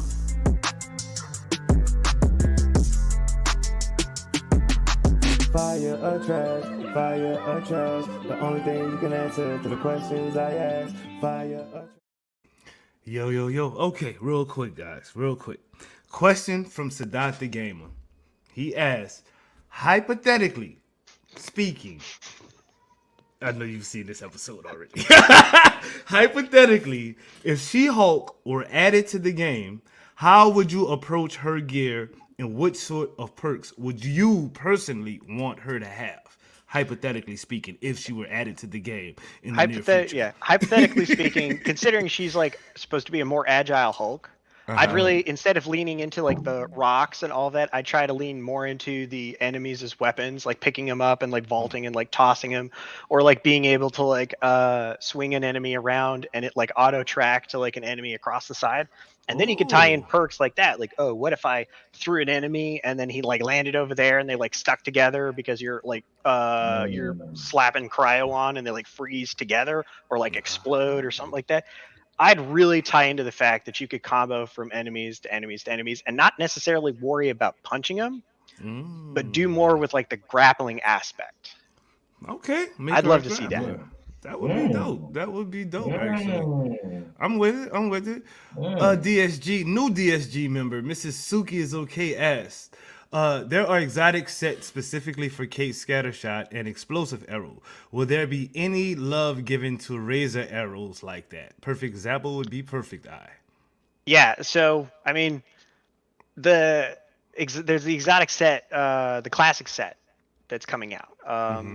That nobody like that exotic variant of the sharpshooter set we haven't put out, and it took us a little bit to like kind of refine it to make sure it matched up with where we wanted in the whole dichotomy of sets, like a technical set, apex set. Oh, what's this going to be? And that classic set is going to have more focused on things like Perfect Eye. I know that there are a couple of perks in there around that. I like Perfect Eye too, but I wanted to expand that more. I wanted to get more ways of proccing that not just on this and not just on this.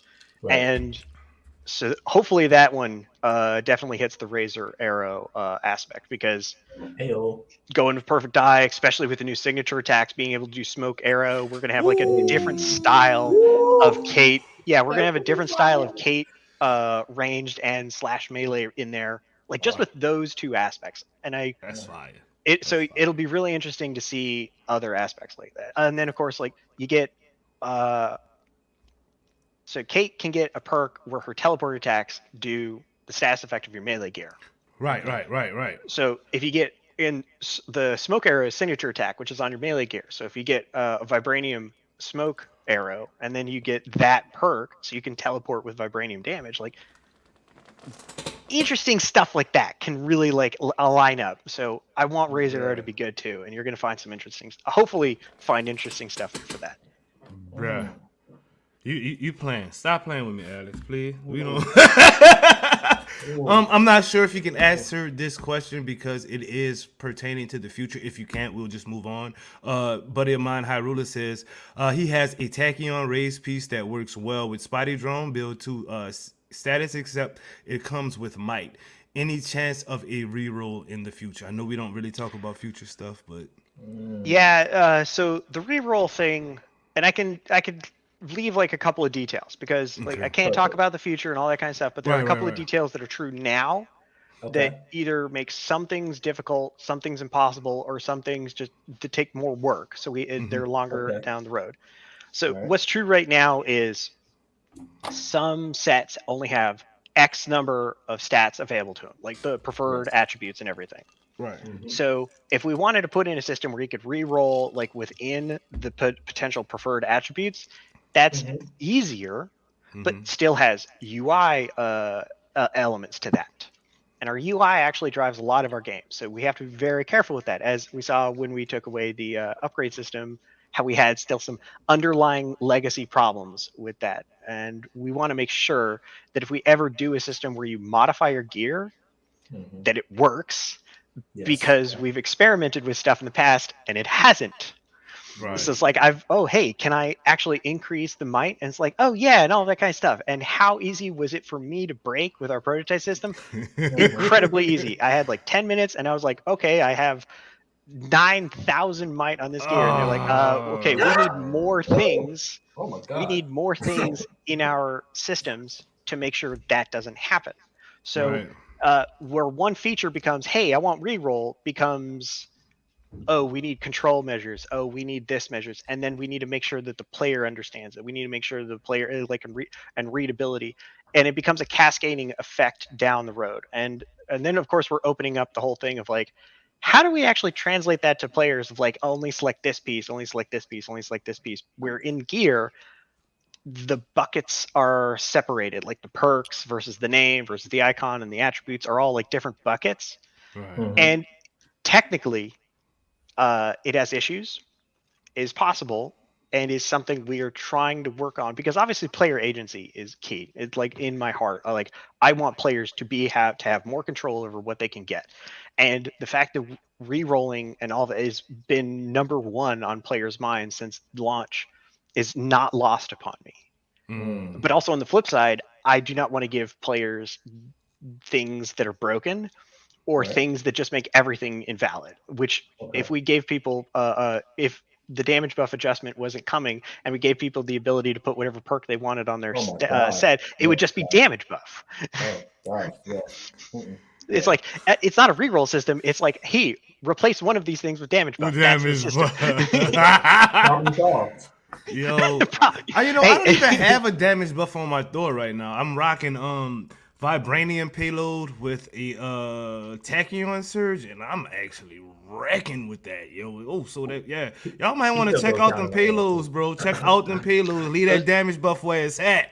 The payloads are getting better. Some of the perks. Did you just say Sonic payload in the future? I didn't hear that correctly. Oh, I'm sorry. Some of the perks weren't affecting payloads properly because there's a little flag that says, "Hey, I'm a status effect. Don't give me perks," and all that kind of stuff. And I'm like, and I forgot to unflag that type of thing. So it's getting fixed ever in the future. And then somebody made a suggestion of like, hey, pinpoint vibranium payload is in minor artifacts. Like, what about faultless payload? And I'm like, oh yeah, yes. like, yeah, that would be good to have in minor artifacts too. Yeah, I would really like that a lot. Yeah, that'd be good. A lot. Really. Oh my God, this man is getting me hyped. Yeah, I'm cranking up a stream after this, guys. We are going to play some Marvel's Avengers. Let's get to this next question. My good buddy, Mr. Flex himself, Jay Shockblast, asked, "What is your biggest flex as a, I guess, game designer or a person in general? Like maybe somebody you've met or something you've acquired as a person of stature." That's interesting. Like something that I may like say, biggest flex. So there are a lot of things I could be like I'm proud about and all that kind of stuff. Like, oh hey, I was like in this in high school. Like I was in the Prodigal Gamers Club, or we actually had a marksmanship team in high school, and I did pretty well in that, and I actually got into the Junior Olympics and everything. But that was like super long ago and all that kind of stuff. Let me see here if I can actually like find something. My miniature game of choice for a long time when I was in Florida was a game called Infinity, which was from a Spanish company called Corvus Belli, and they have an international tournament every year in Spain. They call it the Interplanetary because if somebody was living on the moon, they'd be absolutely welcome to come play down there. And there was one year that I actually got globally ranked with my particular army that I played, and that was just super cool to hear because I went at it like a hipster, where everybody's like, "This is the least played army; it can't be competitive," and I'm like, "No, I'm gonna get good at this." And Rocky, yeah. I ain't mad at it, dude. Last question from the channel members is from a good guy from our member squad, Divine Shine. He asked, "Will you guys be adding resolve to raid gear instead of resilience? If no, will there be any chance to get that kind of raid gear?"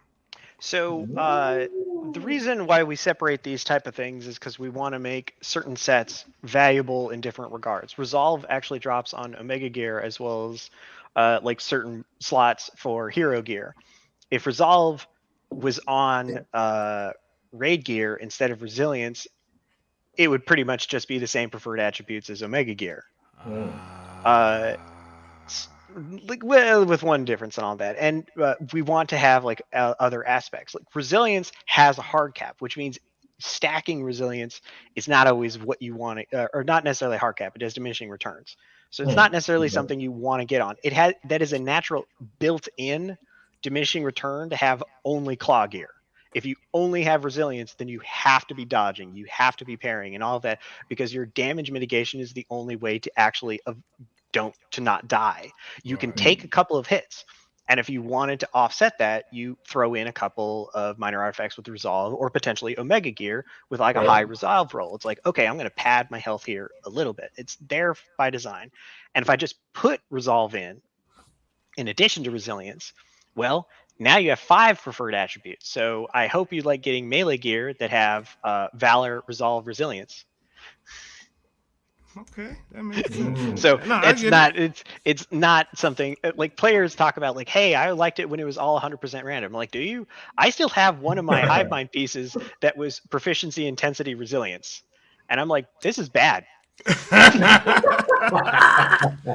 Yeah, I mean it is, but it is what it is too. Okay, we're done with the members' questions. So y'all know what time it is. It is time for you to share this video. Share this video with somebody you like. Share this video with someone you don't like. Share this video with somebody you trying to smash, somebody trying to smash you. Share the video with them. Share this video with your ex.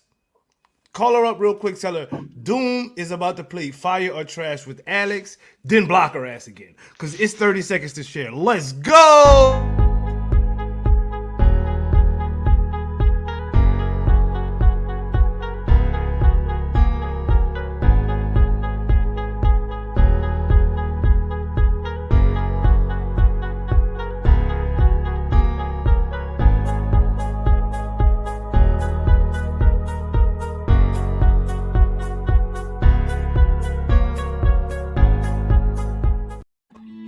What's shaking, people? It's your boy Doom Killer HD. Sit back and relax. You are now rocking with the best. And welcome to another segment of Fire or Trash, where we take your favorite YouTube or Twitch streamer, content creator, and ask them a series of questions really fast. The only thing they can answer is fire or trash.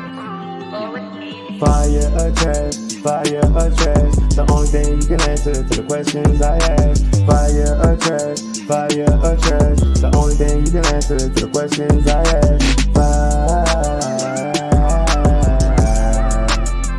or is it trash? Fire or trash. Yo. Birdman hands in the chat. Can I get some fire or trash emotes from the people who are members of the channel? Woo-hoo-hoo! Boys and girls, you know what time it is. Mr. Alex, this is the segment. This is the segment of the people where we take your favorite content creator, YouTuber, Twitch streamer, with the addition of Paul Tazzy, journalist, with the addition of you and my boy AJ, now game developers, and we asked them a series of questions. Now we're gonna ask you this series of questions really fast, and the only thing you can answer is fire or trash. Now it doesn't matter if you've seen the show, if you ate the food or not. The only thing you can answer is fire or trash. Are you ready, good sir? Ready. Ooh, confident. Tap water. Trash. Barbecue alligator. Fire. Book of Boba Fett. Fire. That's fine. Miley Cyrus. Trash. Room temperature beer. Trash. Well done steak with ketchup. Fire. Starbucks. Fire.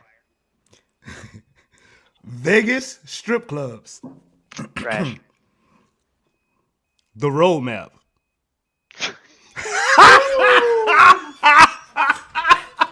Fire. Hey. Okay. When she give you that reach around. Fire.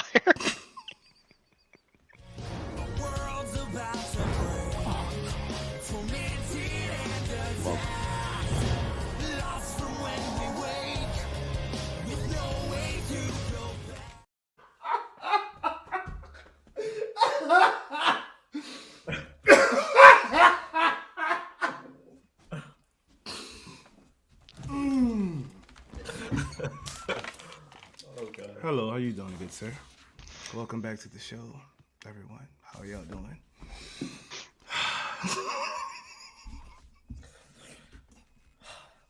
This is definitely top 5. Did he just really say fire though? Okay, how you doing, good sir? Hopefully your wife doesn't kill you. I'm good. Let's just go to a commercial break real quick, guys, because I know the chat is about to eat me up for that one. This is quick promo for my new show, One on One with Doom. Don't shoot at Alex when y'all see him in public, y'all. Or trash. Fire or trash. The only thing What is shaking, people? It's your boy Doom Killer HD. Shaking, people, it's your boy Doom Killer HD. What's shaking, people? It's your boy Doom Killer HD. What's shaking, people? It's your boy Doom back and relax. You are now rocking with the best. Fire or trash. Fire or trash. Fire trash. Okay, my stomach is really hurting right now, bro. I'm sorry, y'all. But I don't even. Oh, we're at the vibe session portion of the show. Well, we just kind of kick back and reflect on life in general. And try not to think about fire and trash in your last answer, bro. So let me throw on some couch music for you. That's what loves to call couch music. Oh God, I need a sip for that one. Let me let this music marinate in my ear for a couple of seconds, Mr. Alex, sir. You're pretty red in the hot seat right now. Your face is a little bit blushed, sir. Man, you've been spot on, man. Oh God. I love it, dude. What kind of music are you currently listening to, like on your relaxing states? You know, you chilling, you just got finished, burning out some destiny, you want to relax, you know what I'm saying? The wife is away, you got the music going. What's currently playing right now? I like a lot of synthwave stuff. So a lot of that like kind of 80s, like pseudo techno, kind of like going into stuff, but it can be kind of slotted in with Blade Runner style of stuff. So like hotel pools, home. It's really hard for me to like go off the top of my head. Some of the names are like really esoteric, like Mystery Skulls, like that. And then sprinkled in there is some of like my favorite like OSTs that I have on things like the Death Clock, which is the fake animated metal band on Cartoon Network. That they have all their albums are just really cool. And then Made in Abyss is anime that has its entire soundtrack done by an Australian, and I can't remember off the top of my head right now. And it is just fantastically atmospheric. It is wonderful. I love it. He also did the music for King's, what is it? Tower of God. And I love that music. And so I listen to that sometimes because it's really chill and it's very like kind of gives you that feeling of exploring or seeing crazy vistas. And then right after that, I have on things like Pegboard Nerds and like a lot of other EDM. Okay. You like that up temp? I'm not even mad at that, boss. All right, just another. It's a kind of abstract question, but it still fits into the vibe. What is the most rewarding project that you have worked on? And you're just like, you got your chest stuck out, fire trash shirt on, just like, yes, that's me. I did that. I mean, there a lot of my pride is really on Avengers. Like when I came in, I wasn't here from day one. But seeing like what has happened and what I was able to contribute and seeing the feedback from the community has been just heartwarming. But if I wanted to classify something that I worked on from the very beginning, when I was actually at Warsenal, we made this new expansion set of buildings called the Cosmica set. And the entire premise of that is that they were going to be modular. You buy the building frame and then you put on what the lead designer Jay, he called facades, and I helped him set up a system with magnets and all that kind of stuff. That those just look fantastic. Like so like going into the this really cyberpunk style of like ultra futuristic buildings that have like these crazy little details hidden everywhere. And I loved working on that. And I loved going to conventions and seeing that. Yeah, I was not the designer of it like Jay was, but helping him showcase all of that and helping him like make it that I did all of the I did a lot of the packaging, I did like a lot of the quality assurance on everything to make sure that that set landed and was a hit with the community is just really crazy. But again, more recent, I'm super happy I was able to make a difference on Avengers. Nice. Yes. Nice. Okay, since we're talking about Avengers, I got a question for you. Have you gotten to check out any of the community events like Secret Wars, the Tournament of Power, the Avengers Initiative? And if so, what did you think about those events? I did. I commonly get messages from people. They're like, hey, check out this. Like, this is going on. They're going to do a race between these things. And these are the people that are going to be involved. And it's awesome. I love checking it out for 3 reasons. One, I do enjoy seeing community competition. I love seeing the rules in place that people want to do it. I'm a PvP player myself. I like seeing how do people situate and make a fair competitive environment. What rules are they putting in place to do that? 2, I want to see how people are playing the game. I want to see high level play. What are people trying to do to like really get past this boss, really get past this encounter? How are they like what is their team composition? And then 3, it is usually funny to like when like the best laid plans are usually the first ones to fall apart. And it's kind of it is definitely entertaining to see that. I know it's frustrating for a lot of people like during that type of thing, but on the flip side, it's straight up entertainment for anybody watching. Entertainment, yes. What would you say, or who I should say, would be your biggest inspiration as far as game development is concerned? Two people. I already brought up one of those names, which is Chris Taylor. And he actually was the CEO of Wargaming Seattle when I started working there. Really? Wow. And I got to talk a lot with him about like where his design philosophies for all of this complexity and stuff came from. And that has just been a huge boon as a designer to just learn. And then second, which I didn't know at the time until I actually got to meet him, was Jordan Wiseman, who is one of the leads at Harebrained Schemes, working on the BattleTech as well as like Shadowrun and everything. And what I didn't know at the time when I talked to him was that he has been one of the lead creators of tons of things that I've played. He was one of the founding designers for BattleTech and eventually Robotech. He made Mage Knight, which was this little collectible clicks game, which had the little dial on the bottom that had all of that stuff. He made Pirates of the Spanish Main, and eventually the Mech Warrior clicks game and everything like that. And I played all of those games to death.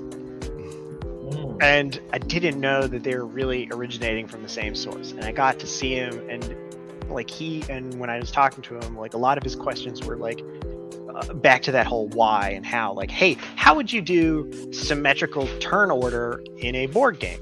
And I'm like, that's a crazy question to think about. So like we had a little brainstorm of like how would we have game aids on the table that made it that you could do this. You basically could take a turn at the same time, because there's like faux versions of that in X-Wing where you have like an initiative order and you have to plan out everything, but it's still not at the same time. Video games can do that, but can board games? And so talking with him was just wonderful to see that type of thought process. And that's one of those things where it's like always ask the dumb questions. Yeah. Okay, no, I was always told the same thing too. I mean, I'm a little bit older, so my grandmother was always say, you need to ask the questions or you won't know the answers. So that's literally what it is. If you could have one superpower, what would that superpower be? And of course, I've thought about this before. So, like at the top, but only by a narrow margin, would probably just have to be like super speed. Because the Flash, you see the Flash right there? That's my guy. So. Flash is probably one of the more interesting applications of super speed I've ever seen. And like, Yeah. fine, his like debut in the live action was like, everything about the comics and the animated universe, Flash is amazing, and I love reading and watching all of that stuff. Did you say Quicksilver coming to the game? Oh, I couldn't hear you correctly. I'm sorry, boss. My ears is just so messed up. My bad.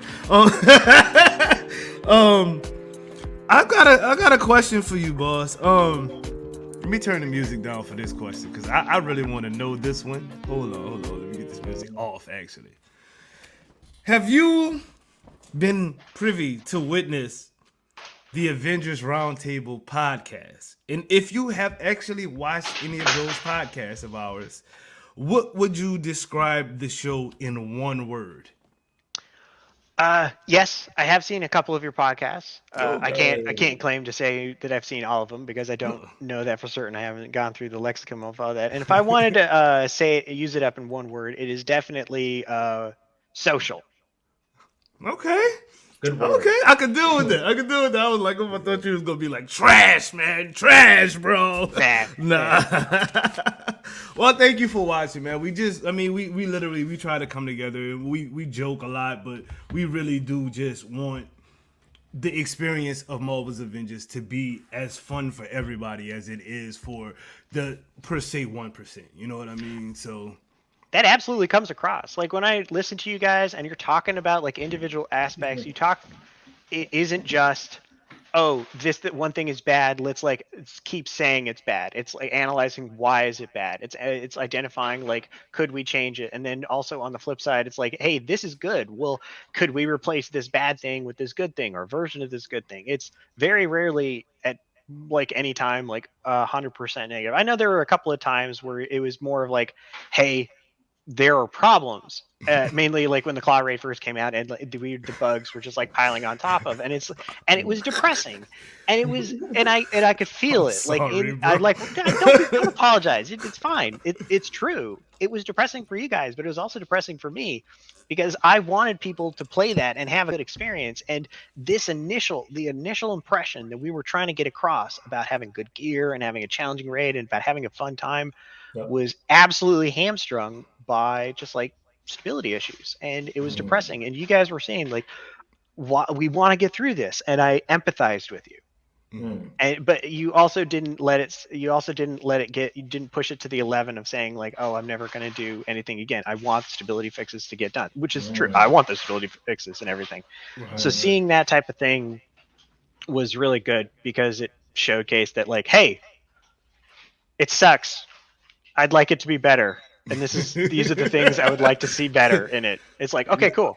That's cool. Sometimes too, it helps, because like not most games, but some games too, like, when a game is made, it's like that's the final product. But like you being on here, you just telling us that, it lets us, it brings us back to reality that you guys are human, you guys aren't perfect, but you guys hear what we're pleading for, to make the game better for not just ourselves, but the community. So that right there in itself is a win. Whether some of the things that, maybe I want or maybe Doom want, whether they get bought into the game or not, if it's, whatever is implemented, if it's better for the community, that's a win. That's a win. Absolutely. Anything better for the community, for established players, will inherently bring new players with it, which is already going to be just like a cycle in on itself. So it's a matter about tackling those things that are like the minor inconveniences, the stability issues, the cracks in the seams. It's tackling those, and it's but a bigger part of that, coming back to the damage buff adjustment and everything, is identifying those cracks and what it actually leads to. If one stability issue in the Claw Raid has been found, chances are we had that problem since launch, and we just haven't had anything that we haven't had anything real come about it because we didn't have anything reliant on that, and so we have to now fix it. The Claw Raid is one of the biggest levels that we have in the game, like period. Like everything Right. else, like things are a little canned. You can only see like X far ahead and everything, but the cloud raid is just open. It's large. There's all these things going on, and we test in the same building, or we have testers that test in the same area, and we've kind of found that like, hey, latency peer to peer sometimes can cause issues. And so it's really hard to basically like put a test kit somewhere in Japan and play off of that. Okay. All right. I think that is the last question in that. Oh, I'm sorry. This is the last question. I apologize. It's fine. How do you feel about? Not feel. How do you deal with negative feedback as far as Avengers is concerned? I know this is a project that you care about. I mean, we wouldn't be having this specific podcast right now if the 130 people that's watching us right now didn't care about Avengers. You know what I mean? So, how do you deal with that, bro? Because for me as a content creator, and I'm getting a little bit of bigger, I guess, as a content creator, and I'm starting to get crazy hate just from saying good job on the skin. You know what I mean? So like, how do you deal with that as a actual person that works on the game? You know what I mean? Three different ways. Like one way is it probably affects me more than I think it would. Where it's like, oh, it's hate about this particular choice, it's about this particular wording I used, or about this particular change. Depending on what it is, I mean, it just rolls off my back. Like, I don't like this change that you're like swapping out this perk for this perk, and I'm like, fine. I know it's like some people are not going to like whatever thing. When some people are talking about this thing should have happened instead of this thing, the ones that probably really affect me more is like if they're right. And like the choice that I made is subject to like I couldn't do this, or I couldn't do this, or I couldn't do this, and I had to make the best of a bad decision. And like when players are like, I wanted this and this and this, and they're right, like that definitely hurts a little bit. But I like can't like go out and say like, oh, I wanted that, but I can't give it to you because of X reasons. That one like it's just negativity you just have to soak up. You just have to like eat it. Okay. As for like the negativity, like talking like directly, where it's like, oh, I don't like what you're doing with this, or I don't like, where it's like, it is emotion that is non-specific. Like it doesn't have a reason to happening. It's like, I don't like that you're doing these things, all of that. And that one is something you gotta confront. And it's just, it is sometimes hard to just be like, because you can't ignore it. This is something that I've had to figure out, which is, strong emotions have like some of the best reasons you need to listen to, but the stronger the emotion, the more it gets in front of why it's there. So people that have like these like, I hate you because you're doing this by doing this by doing this, it is really hard because you stop seeing those reasons and they just start yelling like directly at you, and it is both demoralizing and frustrating that you may have hurt somebody with your choice so much that you can't even see why it's happening in order to fix it. And so that one's a little bit harder to deal with because you can't ignore it. These 5 people over here are screaming from the mountaintops that you're a terrible person, but for why? Like you need to get through to them, and ultimately you do need to talk to some of these people, and you do need to like come to them and like do the whole like kindness, like, I'm sorry you feel like that, like, is this why? Is this like, you kind of got to decipher it, you kind of got to talk them down and figuring it out, and that is emotional. That's hard itself. Yeah. It's straining. So they're like in the Discord, like there are some people that came out and they're like, this is the worst decision ever, and I've had to like kind of come in there and be like, why? Like, what do you want to see with this? What do you want to see with this? And sometimes I get a good answer. Okay. And sometimes I get something that is actionable, that I can actually like take to my leads and be like, this is something we need to do. And other times it's because, and then it leads to the worst of the worst case scenario. You talk the person down, You find out why they want something, and it is something incredibly selfish or unreasonable. And unreasonable. And you get there, and the guy's like, "I want these things." It's like, why can't I turn on 100% armor on comics? It's like, well, because that's not how we do. We can't let you just turn it on because then everybody will. It's like, and their anger is still there. Like you haven't helped it. They're pissed. And so when you get to that point, you ultimately are just left with that negative emotion, and you just have to kind of put it behind you. You don't forget it. Right. And it stays with you for a while at least, yeah. Because I mean, that's a person, and you're a person, so you can empathize with what they feel, or you can feel what you know. What? Yeah, I get it, Alex, bro. It's hard to. You gotta be a little bit empathic with why people are angry, and you also gotta be a little bit nihilistic because sometimes you gotta say tough. But that's both tough. That's always tough too, though. I mean, somebody who's hurting you, just that right there. See, that's hard for me. I don't like being the bad guy. I'd rather apologize when I'm wrong than be the bad guy. You know what I mean? Apologize when I'm right than be the bad guy. You know what I mean? I hear you. Yeah, it sucks. Like with the damage buff adjustment, I'm purposely being the bad guy in that one because I want players to be better. And I want our content to be more difficult, not just through numbers, but that means I have to be a bad guy. You heard what he said? He said, "Get good, get good, get better, get good." I watch a lot of people. Fantastic at this game. I love watching videos of people like doing all these like crazy combos and all of that, and they'll have damage buff because they know. They min max and everything. They know that when they're playing at a high level, damage buff is just extra on it. But everybody that's right below that, who's just watching and they just see damage buff and they see an immediate thing, it's just been cake. Yep. And yeah, you feel powerful, but it's training wheels. And we need the game. We need the game to. And I mean, that's not and it's not supposed to be an insult. It is giving you all of the power for you. That's great, but we can't make content that is difficult just beyond numbers if damage buff had existed in its current state. I hear you. Dude. And damage buff and difficulty with numbers is just bullet sponge bosses. That sucks.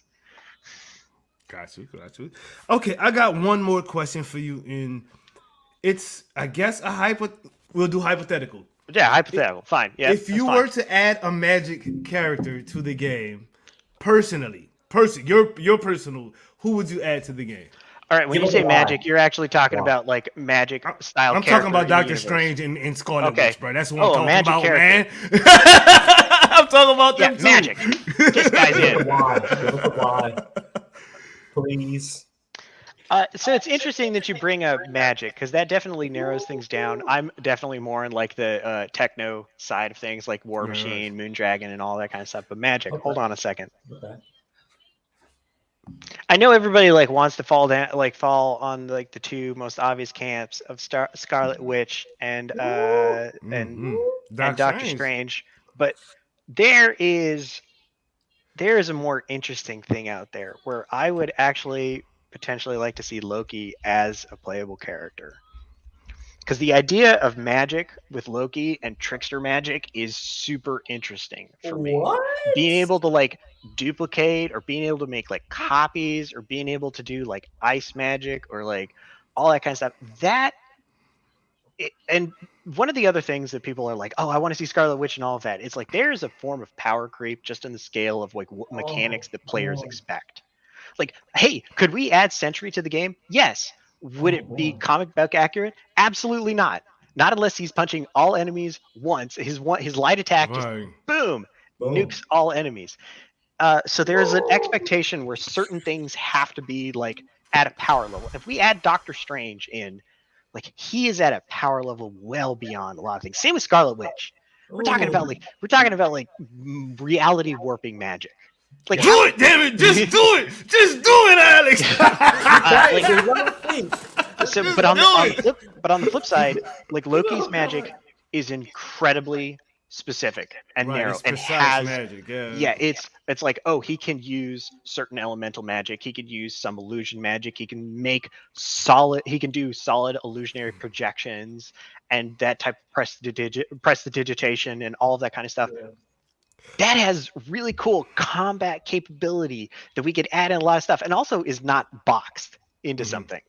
Like if we did Doctor Strange, we'd have to do like his little whips, his magic whips, his teleport and everything. Like with Scarlet Strange, there would have to be something where we lift up a ton of shit and we just throw it at the enemies and all that Yes, kind man. of stuff. You can lift It's rocks, cool. man. Come Yes, on. Let's it's do cool. that. Absolutely, it's cool. But we could do that with like Quake. We could do that with Juggernaut. We Boy, could do that with you all of that can't kind you of stuff. cannot say Quake on this show. You just killed yourself, bro. Like that chat is about to go crazy. Oh, bro. We could do that with like there are tons of other heroes. You There are just tons said of other Quake. yeah, I know. There are tons of other heroes that can simulate those particular attacks. But if we wanted to make something interesting in our game, it's also like I had a conversation with another player who was like, Black Panther in the movie is all about this like guy that like beats up people and gets into melee and all that kind of stuff. And it's like, yes. And he's like, why isn't BP in our game like this melee close combat champion? I'm like, because we already have a couple of those that are really good at being in a melee. And this Black Panther has been king for years. He has taken on a more administrative role. He is not the guy that gets into the thick of it. He understands patience. He understands the need to delegate. He is a leader, which is why he has more support capabilities. He has debuff capabilities and all that kind of stuff. I'm saying all that stuff. Like, our Black Panther is a different combat. It adds different combat capabilities to our game. And if we got Doctor Strange or Miss Marvel, like what players expect could be applied by a different hero, something potentially more interesting. I don't think that's the point, though. I think No, you of course just it's not the want point. that Of course it's hero, not the point. you But know? yeah, of course that's not the point. But that is a reality of what we need to think about. If we do just what the popular hero is, that doesn't necessarily add to the game combat-wise in a healthy state. Like if we added another projectile-based hero, that doesn't necessarily help our game be better. Like it doesn't help our combat be more dynamic. If we added Doctor Strange, he's this crazy like magic, like everything is there, and we would have to narrow him so specifically to be interesting in our game. But on the flip side, if we added Falcon, not only do we get another flyer, not only do we get a kind of close combat agile character, but we could potentially with the MCU have things that tie into like the shield, or if we didn't want to do the shield, we could still have like the drone, the like Falcon drone that comes around. That's better for our game because it adds something different. And if we talk about magic in that aspect, like that's why I like lean to something else, not Scarlet Witch, not Doctor Strange. More like a Cleo or What are we thinking here? Dr. Voodoo, maybe, who's more specific with their magic. I get it. Yeah. So like Voodoo, and that's why Loki is kind of good for this. Because Loki's magic is illusionary, which means we have just tons of stuff. So hey, we now have a character who's who could potentially like maybe charm an enemy. Like just the idea of that, it's like super you cool. got a character that can turn into other characters at that. Oh my god. Okay, we doing too much. We doing too much right now, bro. A playable Loki. And again, we're getting into like weird territory. A playable Loki gives us the tools to make combat more interesting beyond, I want Scarlet Witch, and I want Scarlet Witch to chuck boulders and just wipe out whole groups of enemies. It's like, yes, I do. I want that. Like, okay, cool. Yes, that would be awesome. Does it help our game? I don't know. Right now. Later, I don't know. Not right now. We do not have the game that really can make the best use of Scarlet Witch, especially in that aspect. Okay, so, who do you think we can make the best use of then, Alex? Well, like beyond Loki, and like there are other Asgardians that we could potentially use that all use magic. Like there's that pantheon we could potentially go into. If we actually ever had, or we could ever tap into that other stuff. We got Shaman, who's I think called another name now, but he's basically he was in he was in Alpha Flight.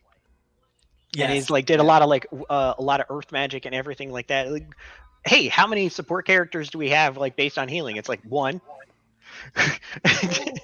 But we could potentially make another one that could like do like shape shifting and like turn into a bear and all that kind of stuff, like the whole like archetypical druid and all that. That's cool. That could add a lot to our game and could potentially have a flying form, so we add in another flyer and all that kind of aspect.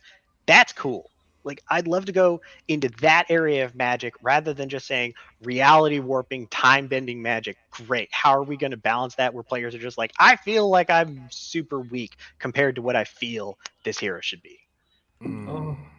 Okay, I hear that. I respect that to the fullest. God. That's also why one of my number one characters I'd love to see in our game, which is so far off, is Moondragon, who's just like a lady connected to Thanos and all this aspect, who has her own like martial capability. She's a martial arts master. She has her own invention and all that kind of stuff. And just through willpower, developed telekinesis. No mutant ability, like none of that magic or whatever, and no science, no experiment, just wrong. She's just like, I want to move that beaker with my mind, and did. Huh. Oh, Thanos. I know he's not to be in the game or whatever. I know, yeah, I know. Like I'm saying, like Moondragon is like so far out in it. Like it's like if we want to talk about like C listers or B listers that have been on the Avengers, it's like I can't even remember the last time Moondragon has actually been in a comic book that I've read. Moondragon is very, very obscure. We're talking obscure, like really obscure at that point, yeah. And then we're also talking about the aspect of like we're still sticking with what the Avengers MCU currently is, which is no mutants. Right. So who knows, like the capability of that, like changing in the future, like now we're throwing all that out. With the combat that you guys have with Black Panther, would you even want to bring in a Wolverine type of character, you personally?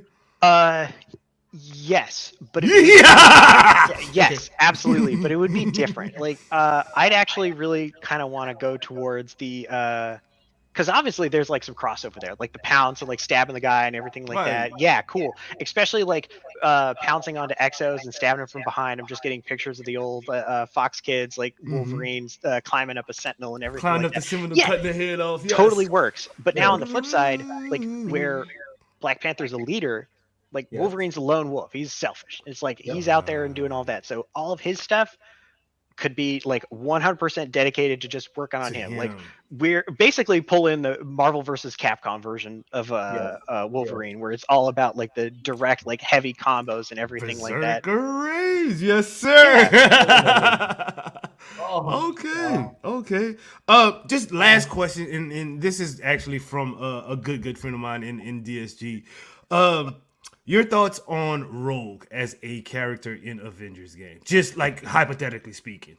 Hypothetically speaking, again, another flying character. Our game needs another one, like 100%. So already like steps up on that aspect.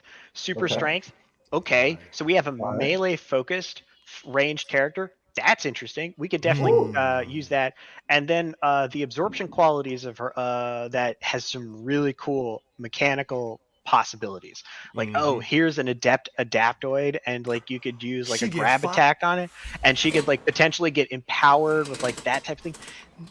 A rogue in our game that's the right idea of another hero, because what can it give to our game that we don't have that would add to it in interesting ways, and we could have better gameplay beyond just like more just throwing tons of stuff out. And the game, like in the game in the future, will be better for those heroes. But like right now, a melee focused, super strength brawler that could flyer that it could absorb powers based on the enemies you're fighting. That sounds like it adds a lot to our game. That's this guy right here, Dave, bro. That's who he's a super huge Rogue fan, and just like he's clamoring to get a Rogue in the game. So you're literally like giving him all kind of. We're not even gonna talk about the kind of dreams he's having right now. So Alex, dude, thank you so much for coming through. This is the part of the show where we actually throw you to the wolves and let you just talk to the people. You get to say whatever you want to say, no questions asked. Just talk to the people about who you are, what you do. Anything you want to say, it's just your time to talk. So me and Bloody will remove ourselves and let the people get to know who you are as a person. You know what I mean? So have fun with this, boss. Yeah, this is really difficult, just like speaking out into the void and all that kind of aspect. But it's been a weird journey, like getting here, and the people who don't like the game, the people who do like the game, the people that apologize for the game, or the people that always constantly hate on the game. They're all part of this journey, and it's been really exciting to get here. Like what I was working on at War Game Seattle, I am endlessly salty that I didn't get to finish. And getting over here, while I didn't get to start Avengers, I'm super happy I've been able to finish something that has touched a large community like this. And it's nice to see that. And yeah, okay, everybody is like, oh, they don't listen to us and all that. I do. It's so difficult to like explain that yes, I do read the comments. I do read the feedback. I do go on to Reddit. I do go on to Discord and I read what people want. That doesn't mean I can give you exactly what you want. It doesn't mean that some of those ideas are bad, but it also doesn't mean that some of those ideas are feasible. I remember I saw a piece of gear where it was like for Omega gear where you could swap places with an enemy and control that enemy. And I'm like, yeah, that sounds great. Can't do it for our game for technical reasons as well as balance reasons. And it's really cool to see that style of like thought. And that's actually the type of gamer and that's the type of community that I come from, where people would theory craft different things. And that's why I love like working on the gear. Like when I got to Crystal Dynamics, yeah, I was working on the hero card, but my goal was to work on combat. I wanted to work on the player side. I wanted to work on the hero side. And I was working on that.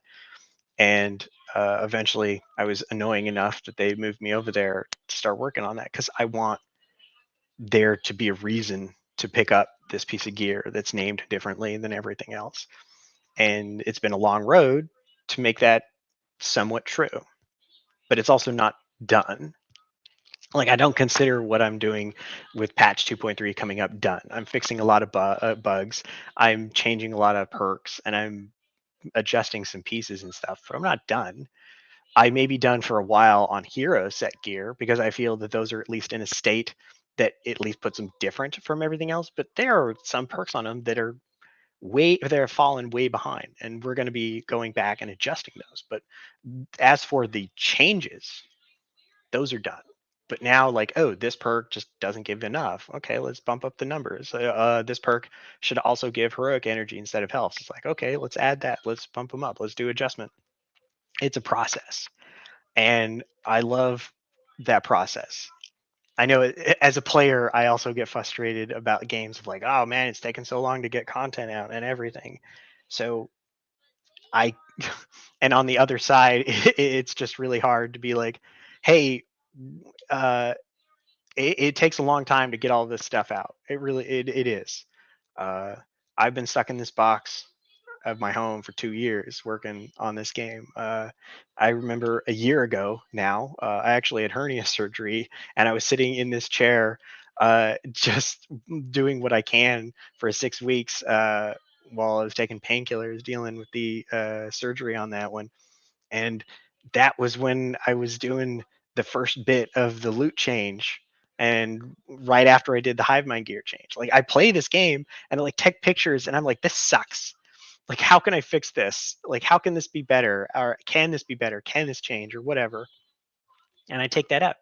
And it's just a process of going through the channels. That process is sped up, but it was difficult to like get that process in place because everybody kind of expected things to be to be easy. It's like, oh, we'll put out a game and then we'll put out this thing and we'll put out this thing and it'll be like hunky dory, no problem. And I was in the back, I'm like, it's maybe not going to be that good. And then I just kept working on my own thing. And so I'm just super happy that there's people here allowing me to try. That's been super cool to see. I know that people complain about some things about being some of the changes being bad, and yeah, I read those too, and some of them are 100% valid. Uh, I remember I saw a comment that like there's one of the Black Panther perks where it's like you get X amount of energy or health from defeating an enemy while pounced. And it's like it's not very good. And you're like, no, you're right. That's not very good, and that needs to be adjusted. That number needs to be more. Uh, but also on the flip side, I'm glad you said something. Maybe be less snarky next time, but I'm glad you said something because you're right. And players identifying that and talking about that is cool. I love going to the forums and people are talking about that. And if they're complaining about one perk being bad, that's a better community than if they're not talking at all, or if they're complaining about like, oh, this is boring or this hero is boring or anything. We're at least in a state where if they can complain that one perk is bad, that's a solvable problem. And I'm just happy that I'm here to do that. Bro, it was a pleasure having you on, Wow. man. This was a Wow. great Wow. podcast, dude. Like, yeah, dude. Thank you. This was that one, Wow. bro. I appreciate you, man. Yes.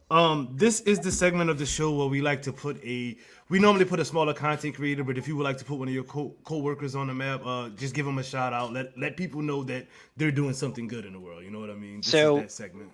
I don't call out names for privacy reasons or anything like that, but I do want to say, at least on the side, from the last 2 months, there have been about 3 people that I've been working with that have just put in just insane amount of work. So one, there's 2 QA reps that I work with that basically have been testing all of the hero gear changes that I've been doing. And the amount of nonsense that I have to ask them to do to make sure that they're working on all of that is sometimes staggering. And when they come out and they're like, I found this entire page of bugs, like that's just the amount of work that they have to go through. And the second is our narrative team. I work with one of the narrative reps, and she has been spending an insane amount of time doing a huge pass on all the wording, on all the descriptions, on all the titles for everything related to gear. And she's been working with me, and like her questions about a month and a half ago, her questions were daily. Like, what does this mean? What does this mean? What does this mean? In a huge push to help standardization. And the amount of work that she's had to go through on that is mind-boggling. Wow. So they like, this is all of this work that's coming up is definitely not me, just not solely me.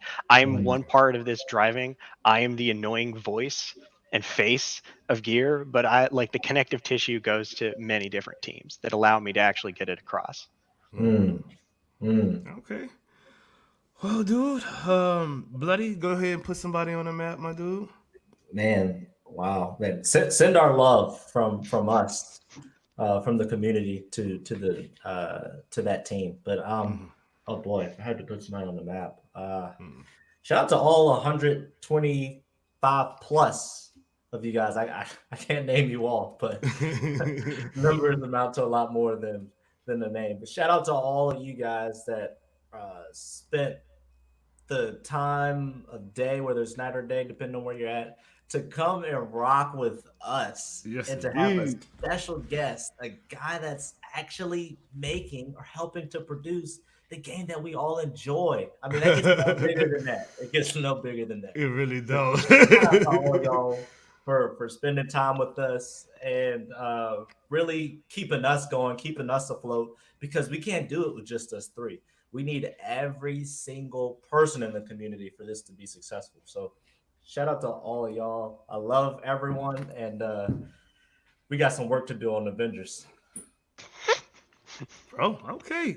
My shout out has to go. I'm giving 3 shout outs tonight. I know I'm supposed to only do one. Okay. I know I'm supposed to only do one. But first off, I gotta give the shout out to Yardrat Hearts, man. Alex wouldn't be here if it wasn't for Yardrat in his DM, bugging him, asking him about gear, about Kate Bishop, and throwing in a little bit of Excelsior in there. You know what I mean? So thank you, Yardrat, bro. That's my guy right there. The second person, definitely Babe, bro. This man is just an awesome individual. You can like him, you can hate him. He's gonna rock with DSG, and DSG is gonna rock with him. So, and the last but not least, the mama of the squad, Spring Rose.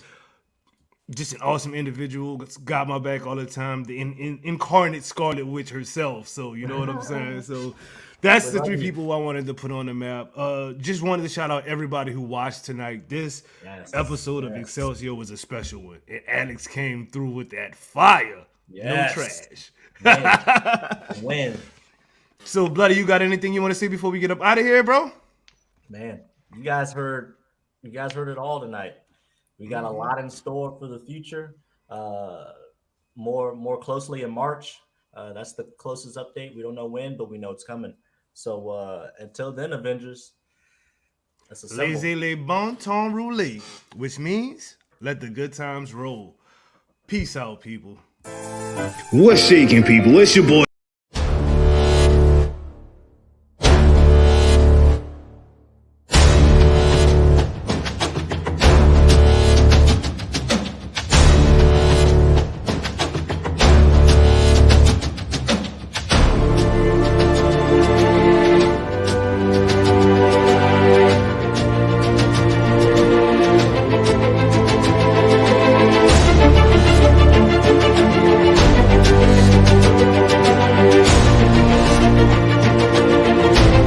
Excelsior Now podcast.